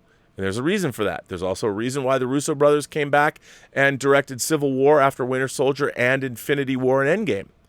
They proved themselves. Kevin Feige plucked them out of relative obscurity, put them into a position where they were able to work hard and get what they needed to get done. And they made great films, and then you work your way up. That's what you need. That's how Hollywood works. So there you go. This one comes from Ian Samuels. Ian Samuels says, Rob and fellow Robservationists. So in TV, We've had a Superman TV series without Superman, with Smallville about young Clark Kent and Lex Luthor, which some Superman fans enjoyed. I'm not a Superman fan, so I didn't care. Then we got Gotham, a Batman TV series with no Batman. It was supposed to be following Jim Gordon, but the makers chickened out and decided to put in a young Bruce Wayne, and it was not very good. So what's next? Well, we know that there's going to be a Gotham PD series, which will be a prequel to the Batman movie. According to Warner Brothers TV, we're also going to get a RoboCop TV series without RoboCop. This wigged me out when I heard this. There was a short-lived RoboCop TV series made by Canadian TV in 1994, but this is going to be another prequel series just like Smallville and Gotham. So Alex Murphy as a tough cop on the streets of near-future dystopian Detroit City, that might be a good idea, but that's not what we're going to get. What Warner Brothers has announced that the series that we're going to get is a Dick Jones series following Dick Jones and his rise through the ranks of Omni Consumer Products. Tumbleweeds pass. Yet another series no one asked for. I can't imagine what that's going to be like. I mean, the only thing that I could think of is if there was an old series that was on called Prophet with Adrian Pasdor, who starred in it. It didn't run for very long, but, you know, you had this just ruthless, cutthroat, amoral boss working his way up the corporate ladder. I could see that. I don't know what that would have to do with RoboCop. I mean, RoboCop doesn't exist until Dick Jones is an elder statesman. Not as old as Dan O'Hurley, but I don't know how they're going to make a young Dick Jones show and call it RoboCop sequel. What are they going to call it? Old Detroit? You know, OCP? What are they going to call it? I don't know. I think it's not a very good idea. So I'm with you. Yet another series no one asked for. If you thought that George Lucas gave us far too much business and meetings, now Warner Brothers gives us a series of a bunch of boring old farts sitting around arguing.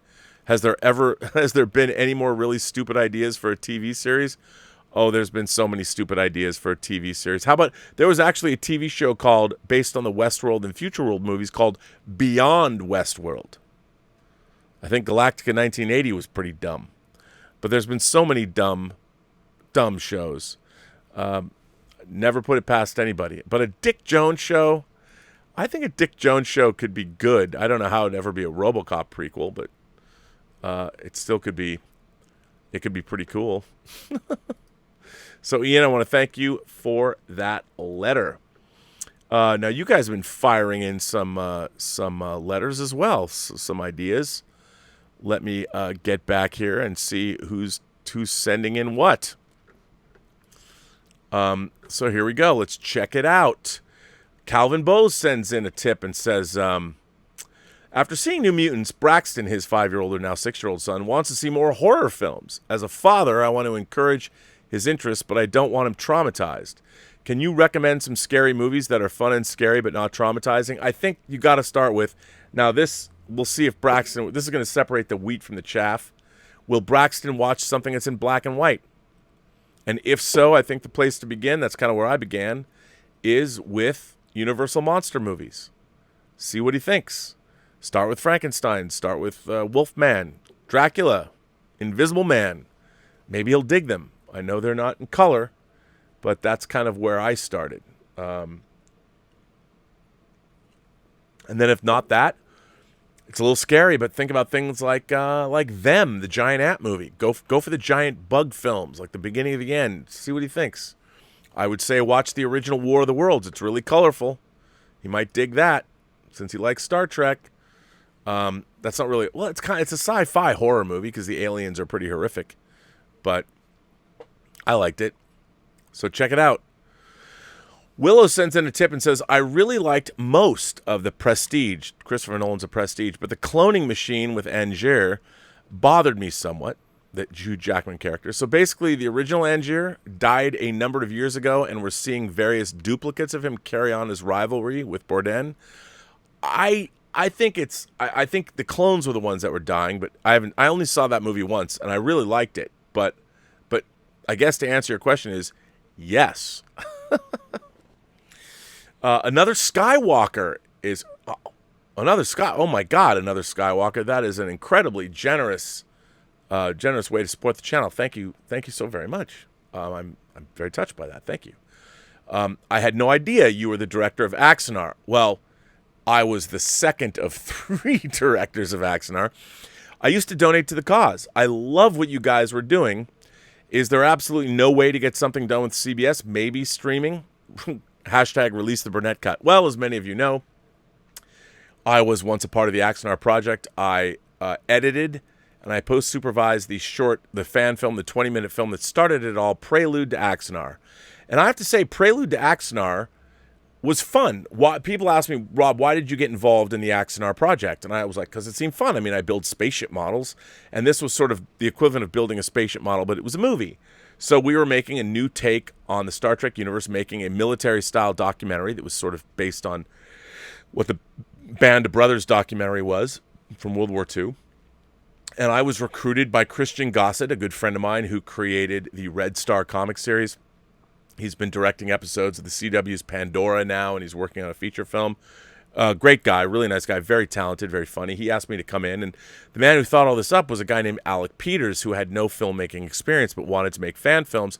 He'd been involved in, I don't consider fan films necessarily experience at the professional level. Some are very professionally made, like Star Trek Continues, very professionally made fan film, probably the best ongoing fan film series for anybody that's ever been made. But so Alec Peters didn't have that much experience, and they asked me to edit it because of my own documentary experience, and this was basically, they're making a faux documentary. So for me, it was a great experience. I worked on it for 4.5 months from the time it began. They crowdfunded it to the time we premiered the 20-minute Prelude to Axanar. If you're interested, I highly recommend it. I'm very happy to have worked on it. One of the, I guess I can say this, Tony Todd, the Candyman himself. Tony Todd, who worked on Prelude to Axanar, played Admiral Ramirez, does one of the voices in the animated show for Netflix that I've been working on. So, yeah, so that's kind of a connection I have with Tony Todd. As a matter of fact, I was texting with him yesterday, talking about how much I enjoyed his performance in the unnamed show that I've worked on. So, and he's one of the main characters, and he plays, I can't tell you what he plays, but if you like Tony Todd's portrayal of Candyman or Kern or something, you're going to enjoy his portrayal, the voice acting he does for this particular project. So that was a great experience. Working on Prelude to Axanar was great, went off without a hitch. And then what happened was Prelude to Axanar, we used it to crowdfund. We were going to make a feature film, and Christian was going to direct. I was probably going to end up producing it and also editing the film because I was given a lot of creative leeway. Like, for instance, there was no narrator in Axanar when I started editing, so I was able to really craft that the way I wanted it with their blessing. And then I ended up working on Axanar. I did two videos early on. The first 10 episodes of Robservations, 2 of them are about Axanar. And I worked on Axanar after Christian Gossett, the director, left because he had concerns. Prelude to Axanar was produced by Jennifer Weberly and Christian's friends at Metamorphic. So Alec Peters sort of stood aside and let everybody else do their work because he'd never produced a film before, so he didn't know. And they did a fantastic job. And then when we crowdfunded more money to make the feature and all this money started rolling in, here is a lesson to be learned for anyone who gets a budget of a film. And this is what Axanar should have done from the very beginning. When we started having all these donations and we were making hundreds of thousands of dollars of donations from people, we should have put that money into a production escrow account, hired a production accountant, and all of that money should have gone toward the production. I mean, when I worked on Axanar, and the entirety of my time working on Axanar, I had to work on other things. I mean, I was supposed to, well, I won't get into it, but Alec Peters, I'll say this, has accused me of lying, of theft, of stealing money and equipment. I mean, I worked on Axanar as the director for 3.5 years. I mean, I did everything. I produced the documentary that's on the Blu-ray. I produced the Blu-ray.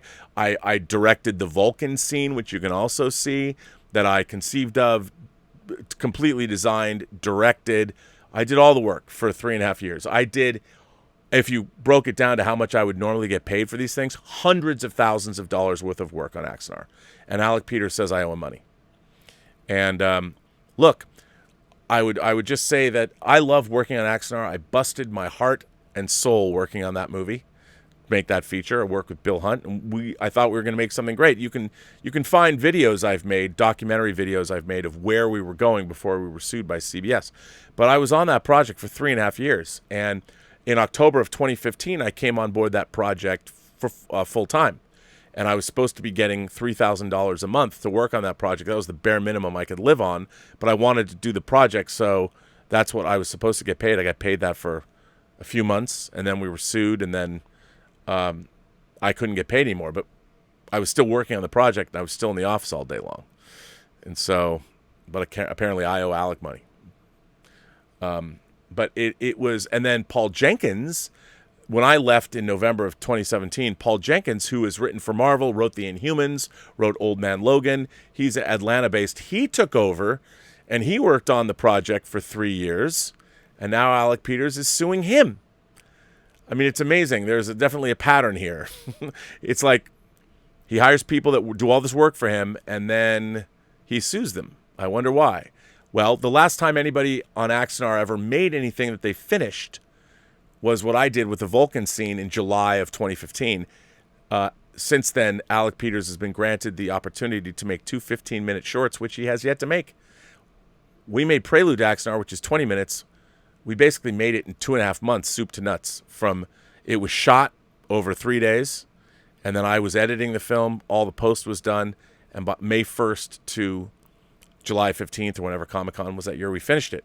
So why Alec Peters hasn't finished 2 15-minute shorts in 5 years, no man can say. But I very much appreciate your tipping the channel. Thank you for your support. And I will never work on the Axanar project ever again, unfortunately. I'm now completely working on either other people's projects that I love, like my friend Ashley Miller's project that I'm working on for Netflix, Tango Shalom, the movie I started working on after we had been sued, that I've now produced, that you will be able to see sooner rather than later. Not for a couple more months yet, but you'll be able to see it. So I have that. I have the Blu-ray coming out, and I'm working on another project that I will announce at some later date. But I continue to work, and stuff keeps coming out. So there you go. But thank you very much. Calvin Bose sends in a tip. What happens to you if you're the executive or turn down Star Wars and it goes on to be a big hit for another studio? Well, you get relentlessly made fun of for the rest of your life. But you have to understand, like, here's something that you need to understand about Hollywood. Shoulda, coulda, woulda. You can't think that way. You can't think that way. You make decisions with your gut. When you go, you have to move forward. If you're going to beat yourself up, you'll die. You'll have a heart attack. You cannot look back. And Hollywood is no recriminations, no regrets. I leave the 20th century behind with no regrets. Not at all. So, Martino Suleimani. Oh, my God. Is that real? Martino, I don't know what to say to that. The last time, that is incredibly generous, Martino. I would, let me just make sure you double check that.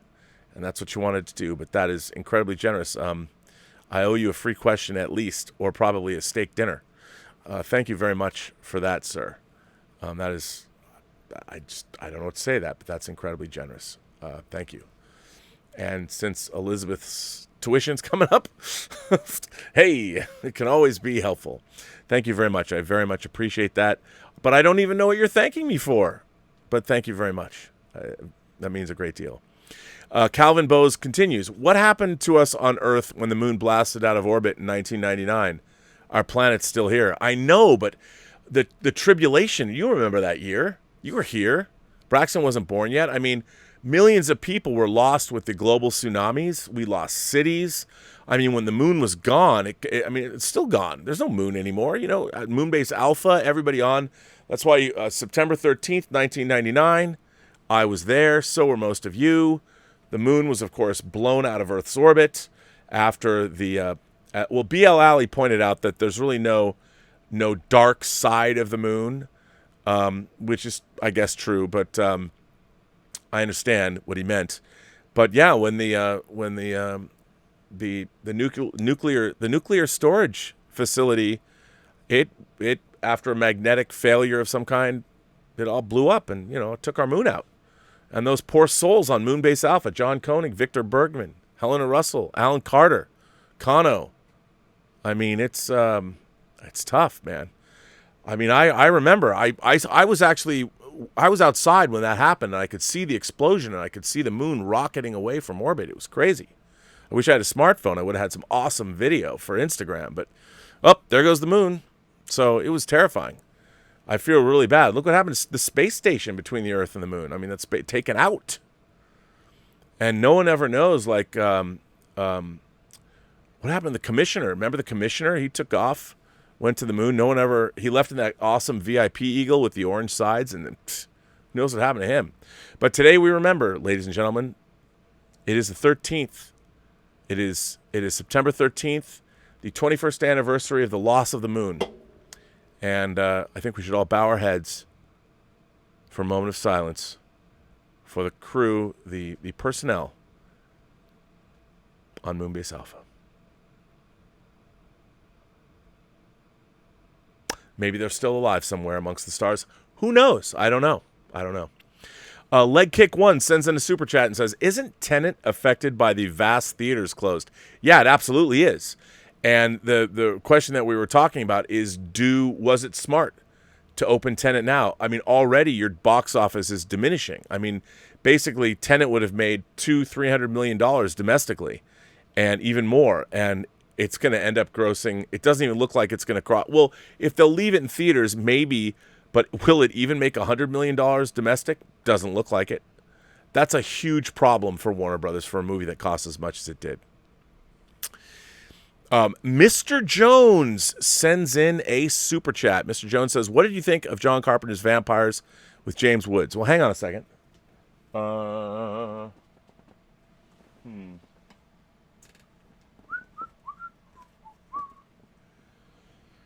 don't know where it is. It's somewhere on here.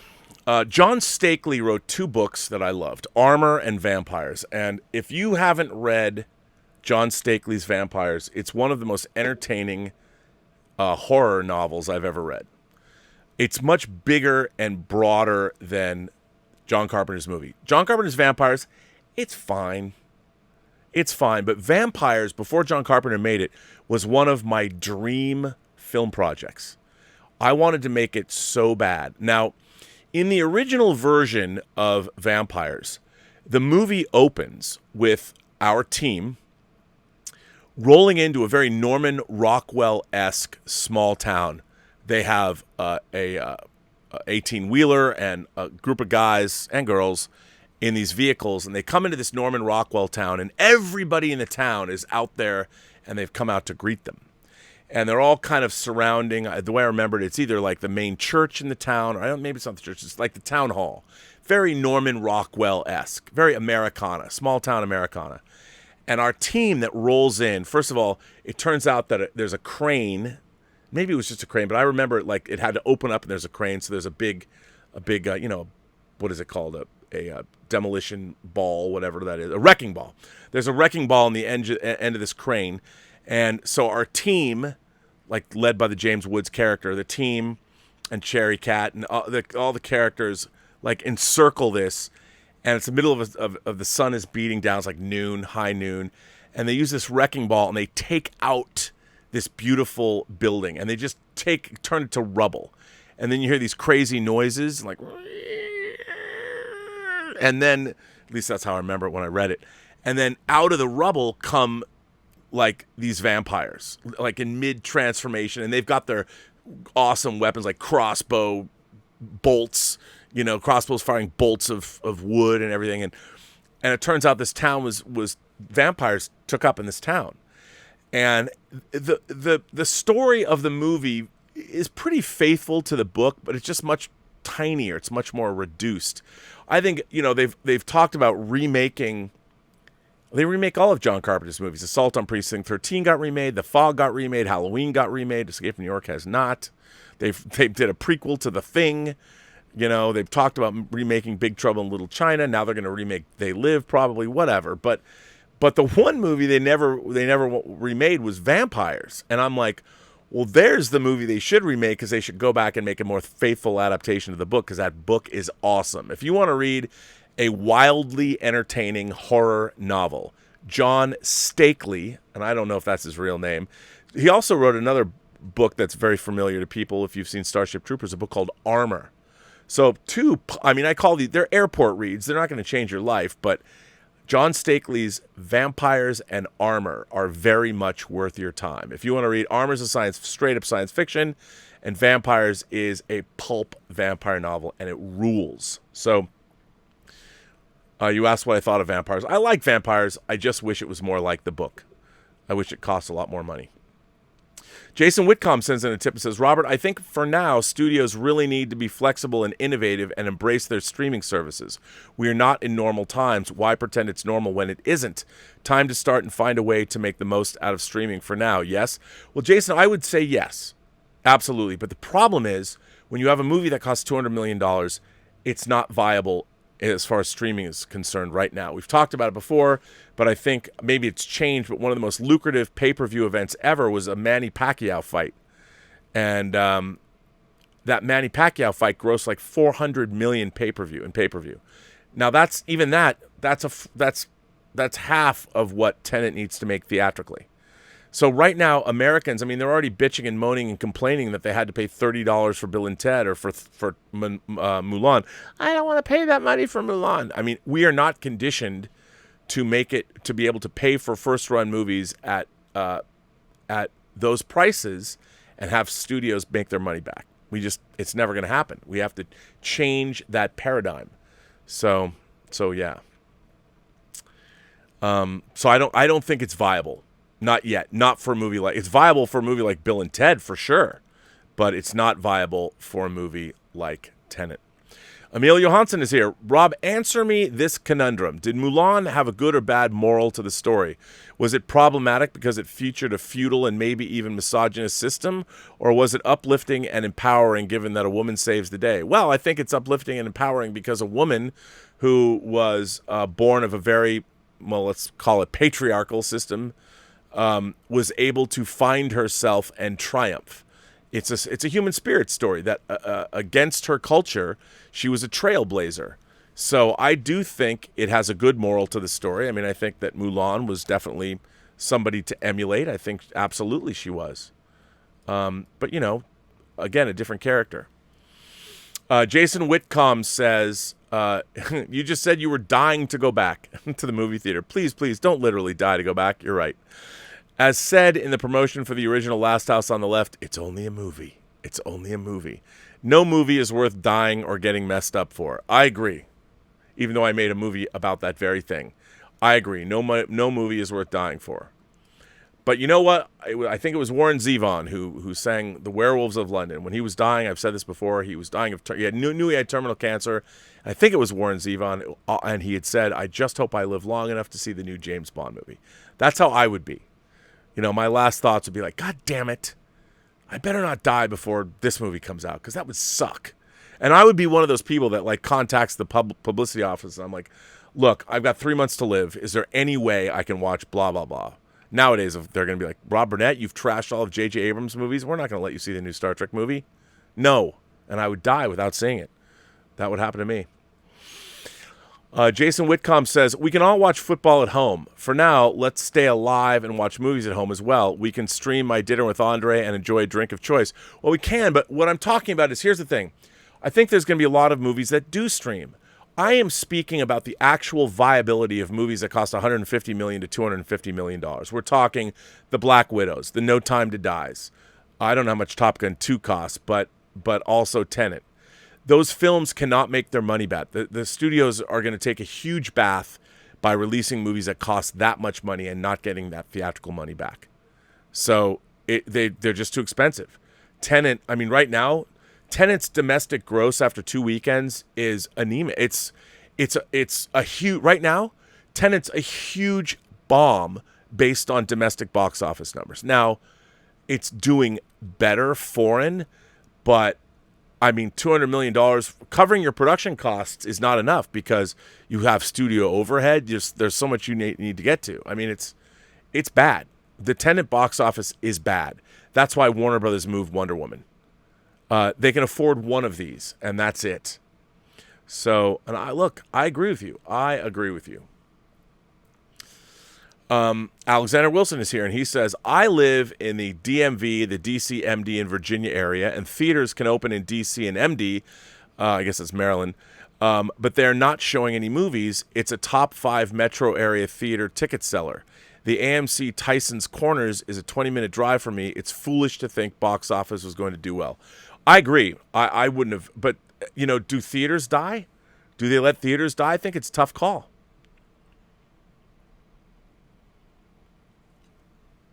Nick Parrish sends in a tip and says, "Good day, Rob. I just want to note that Mulan is suffering in China for reasons different from Tenet and the pandemic. Tenet is even doing better than Mulan in China. I just wanted to note that because you mentioned Mulan struggling while talking about Tenet." Yeah, look, from what I understand, Mulan handsomely mounted, but again, I think it's really problematic that Disney made a movie like Mulan where everybody speaks English.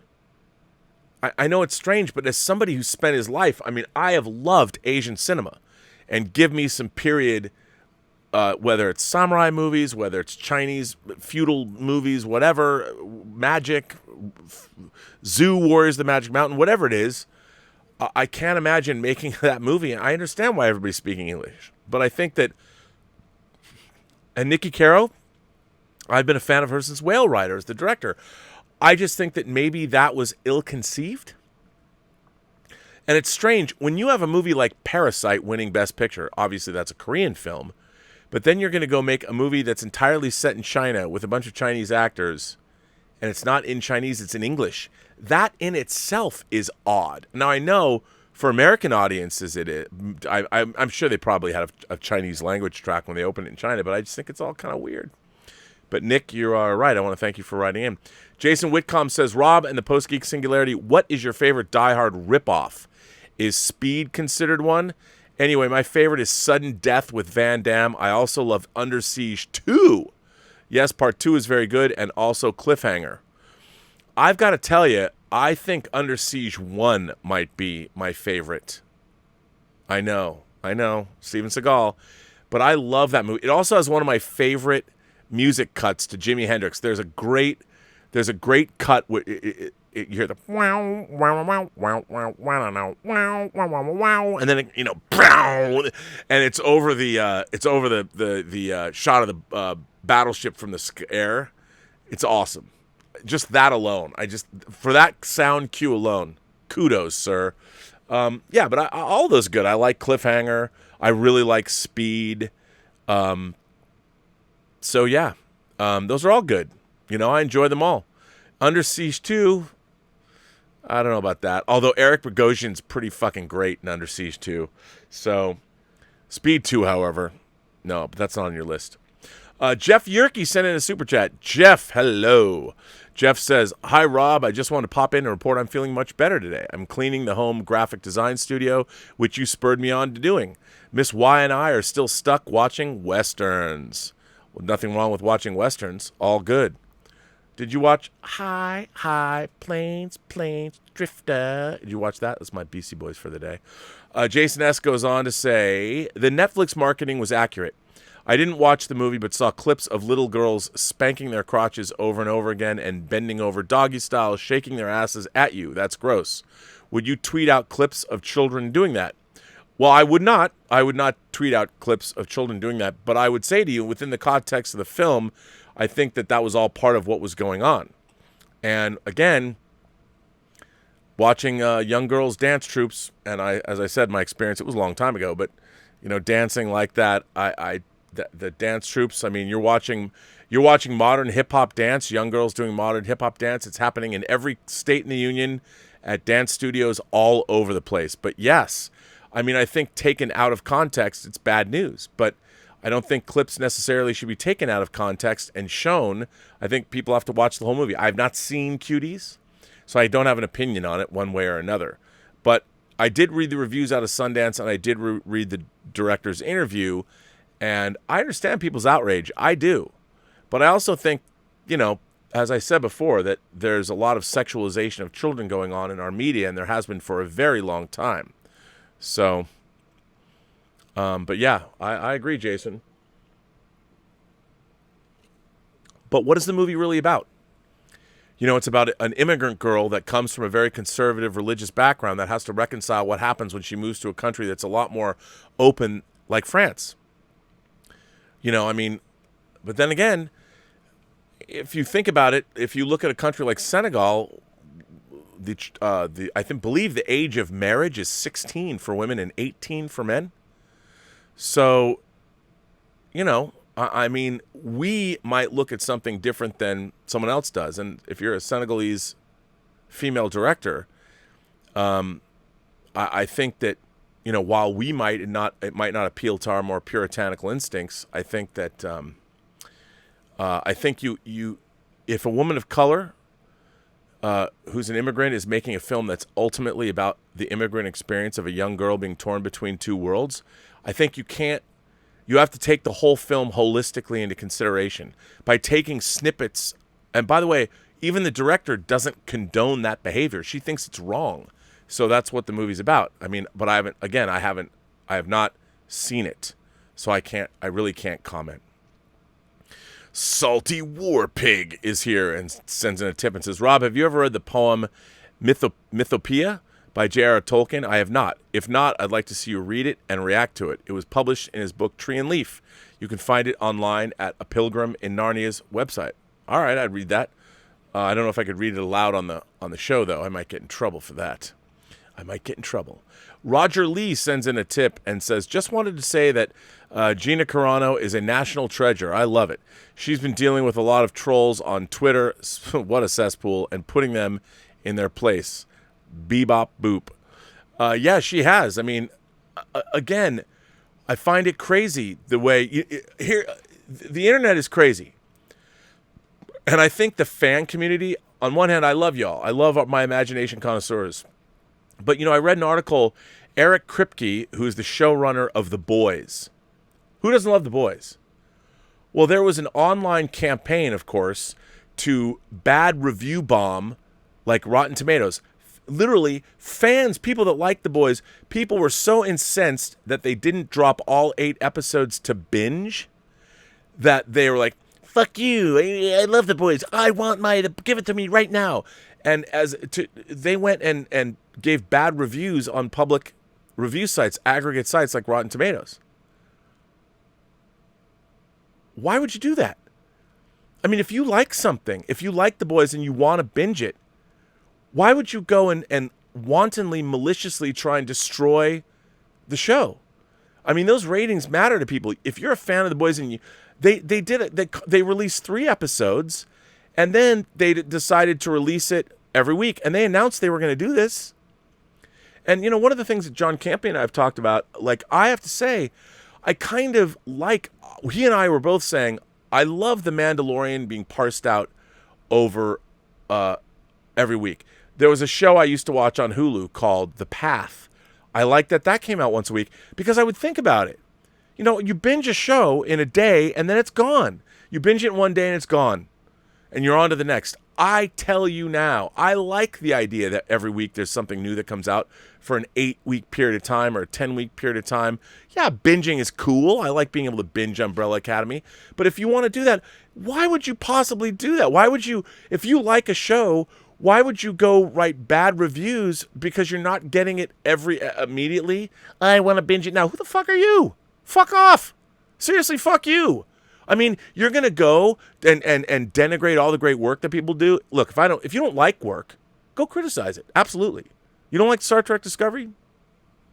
Do what you will. But if you like a show and you want it so much that you're like, I need to binge watch it, and then you're going to go attack a show? I don't know, man. What are you, through the looking glass? Up is down, down is up? I don't know why you would do that. Look at it this way. If you want, just wait. Wait 8 weeks and binge the show all you want, or wait 5 weeks when they drop 3 episodes. I just can't. I don't understand why you would want to go hurt a show that you like simply because it's not bingeable. Look at it this way. You'll get to string out the enjoyment of it. Instead of just having it gone after one weekend, you'll get to string it out over the course of 5 weeks. You can enjoy it more. I think that's good. I just can't believe people would go in and trash a show they love because they're not getting it the way they want it. It's just so weird. Why would you do that? Anyway, fandom, leave it to fandom. So yes, Roger, Gina Carano, kicking those. Why people are angry with her? It's amazing how quickly fandom will turn on somebody. Why would you do that? I mean, if you like their work, I don't understand. Brendan Sheehy sends in a super chat and says, perhaps the Nexus gives you an underwhelming vision at first to give you the illusion of choice to live out the dreams you want. Choice a la the Matrix. It could be. But then that would mean that there's something behind, like, is the Nexus then a ship? Is it, I don't know. Is it built? There's intelligence behind it because it has to read your mind, so how does it know to do that? David Crabtree, USMC, is here. Hello, David. David's also a great artist, longtime fan of both John Campy and myself, and a longtime fan of the shows we do, and he's doing his own comic book. He's quite the artist. David Crabtree sends in a tip and says, I just wanted to stop in and say hello to you, Sir Rob, and the rest of the Post-Geek Singularity. Speaking of, very much appreciate the Post-Geek Singularity Facebook page and our little community that we have there to have fun discussions and, at times, respectful debates. Carry on. Well, let's thank the Richard and everybody else who's over there for doing that. I like the Post-Geek Singularity Facebook page. I think it's pretty great. I loved it. Martino Suleimani, who has honored me so much today, Martino comes back and says, thanking you for the endless hours of intelligence-boosting listening. Well, Martino, I can't thank you enough. And, sir, there is no greater compliment than that. I don't know what to say. You're very, very generous. If I had another Flash Gordon disc, I would send it to you. But thank you very much for that.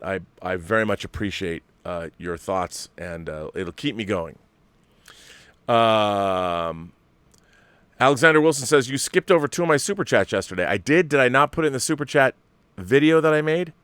Also, I feel like there will be a consolidation of movie theaters in the USA. In D.C., there was an explosion of new movie theaters in the last decade. I feel like AMC and Regal are going to close a lot of them. I think so too. They can't afford to stay on. Here, I'll tell you what I'll do. Let me if I skipped your super chats yesterday, let me go back and see if I can find them. I read the one about Free Enterprise. Oh, I think I missed these. Okay. I think I missed these. Here are your super chats. You know what? Sometimes if you send in these super chats all together, this is why are the tips. Sometimes they don't pop up all at the same time. These look like I read the last one you sent in, but these first two didn't. They probably didn't come in, and I moved past them, so I apologize. So Alexander Wilson goes on to say, thoughts on Reading Rainbow introducing Star Trek to a new generation in the 90s. That's how I found out about Trek when I was 6 in 94. Then I found Voyager later on, a local network in D.C., and I was hooked. Didn't get into DS9 until later on. Well, Alexander's right. Our own Geordie LaForge, LeVar Burton, Kunta Kinte from Roots, he did, on Reading Rainbow, he did a piece where he took a tour of the Next Generation sets. And we do have that on the Next Generation Blu-rays. We did find that and put that on there. So Alexander is correct, and they did cross-promote, and it was pretty cool because LeVar Burton hosted Reading Rainbow for a long time on PBS. So that is absolutely true. Alexander says, I moved out of D.C. in the summer, and I live 5 minutes away in Maryland. There's a Regal theater in walking distance that can open from the state rules, but is not because they don't have anything to show. They're not showing Tenet. What a bummer. That is a bummer, sir. Well, I'm glad I could go back and get these super chats. So, yeah. So, there you go. Darren the Modman sends in a tip and says, Hail, all-powerful Rob. What are your thoughts on Akiva Goldsman's idea? What are your thoughts on Akiva Goldsman's idea of a Strange New Worlds Roger Rabbit-esque crossover with Lower Decks? As stated during the recent panel. Yes, Akiva Goldsman, that great, what an idea man he is, wants to cross Lower Decks over with Strange New Worlds. Well, seeing that they're 100 years apart in the timeline, I guess you could do some universe Roger Rabbit stuff, but you know, I don't like that idea. I mean, the gimmicky, all I want is for them to write a great script. Lower Decks, fine, it's a parody show, whatever. Somebody write one episode, one Yesterday's Enterprise. Give me one episode of modern Star Trek. I've now seen 3 seasons, Discovery 1, Discovery Season 2, and Picard. I have not seen one episode I liked. Not one. That's all I want. So before you start thinking about crossing over, why don't you come up with at least one good episode of your show? Jason Whitcomb is here and says, Jason X taking Jason S., taking clips out of context is never good. Would you show the clip of the Terminator killing every policeman in the ward on Twitter? Huh? Context, my friend. Context. I agree. Like if you were just to take all the killing out of any movie and just show the killing, I think context is everything. I mean, the whole thing about, I think, in the Cuties situation, Cuties is being accused of something that it's not. I mean, there might be things that we think of as being provocative or sexually suggestive, but I don't think the movie's promoting pedophilia. It's talking about the sexualization of girls. That isn't pedophilia either. That's a whole different thing. Pedophilia is a sickness, and it's about having, sex with children. It's very different than but I guess it's supposed to appeal to, which I can understand. That is a very valid criticism, but I mean, that's not really what the film is about. And I'll tell you something. If you don't think that the sexualization of girls that are too young to be sexualized is going on every day in our society, you haven't looked at TikTok. You haven't looked on Instagram. It's been happening for a long time on the internet every single day. And the people that are perpetrating it are the girls themselves. And the question is why? And I think Cuties brings that up. Although, again, I don't know because I haven't seen it. So, yes, Jason, I'm with you. Calvin Bose says, do you remember the great ape revolt back in 1990 after we had lost our pets in 1984? I do, man. I do. Luckily, we got our pets back. Which was good. But, yeah, I remember that. It was terrible. But you know what? My parents wouldn't let us we were not able to have a monkey. I was a little old. I was going to college, and my mom was like, you're not going to be able to. No, in 1990, I had left for California, and they wouldn't let me get a monkey. So I do remember it, though. Mr. Jones sends in a super chat and says, what do you think of the new Chucky show coming? I'm like, I get it, but again, the Chucky thing is, I think, a joke that's been played out. Do we need more Chucky? I don't know. Alexander Wilson says, what's up with people hating on the news of a RoboCop prequel that would focus on Dick Jones and OCP? I think that's a good concept. Like I said, I think it could be good too, like Prophet. You're dealing with the ultimate evil capitalists. I would love to see how a corporation is basically the overlord of a major U.S. city. Your thoughts? I agree with you, Alexander. I'm in if that's what they're going to do. The rise of Dick Jones and OCP, and they can show it. They can skewer American corporate culture. I think it'd be great. I'm saying bring that on. Bring it on. I think it'd be really good. Well, ladies and gentlemen, boys and girls, kind souls, gentle beings from across the 28 known galaxies, Robservations 512 comes to an end. I hope whatever NFL team you were rooting for that was playing today won. My Seahawks beat the Falcons, so thank you to the Jedi Knights of the Pacific Northwest, led by Russell Wilson, the Obi-Wan Kenobi of football players, of Major League, National Football League. It's all turning into a blur. But the man, he is the true Jedi Knight of the Pacific Northwest. All of them are, the entire team. The Legion of Boom might be no longer, but hey, they should just call our defensive line this year the Legion of Doom. And our offensive line too, because I'm looking forward to seeing that happen. Anyway, it started slow today, but woo, what a game. Go Seahawks. Anyway, I want to thank my moderators for being here. Gregory Smith is here. The Richard is here. Mr. Derringer is here. Joshua Levesque is here. I don't know who else is here, but I think you all are. Thank you very much for being here. Thank you, Mike Bodden. I also want to thank today unbelievable outpouring of generous support to this channel. I want to thank all of you. It is very much appreciated. In this day and age, not a whole lot of work. You got to make your own work. You got to find that work coming. So very much appreciate the support for the channel. Very, very much. And I also want to I very much appreciate all the letters and the time people take to make videos and send me letters and all of that. I think that's tremendous. If you want to send a letter to be read on the show, please send it to me at Burnettwork.net. It's right there. You see it the whole time I'm there. Or you can come after me on Twitter. Take me to task, Burnett RM. Find me on Instagram at RMBurnett. And let's interact. So, again, the end of Robservations 512. I will be back, I think, If John Campy is doing a show tomorrow, which I think he will be, I'll be back on the John Campy show tomorrow. I will also be back on my show tomorrow. And whining about movies, we are doing The Hunt for Red October. How exciting is that? So there you go. The Hunt for Red October. Yes, indeed. One ping only, Vasily. And with that, I say, remember, every person you meet has a story to tell you have yet to hear. And all you have to do is listen. And with that, I say to all of you, have a better day. Have a better day.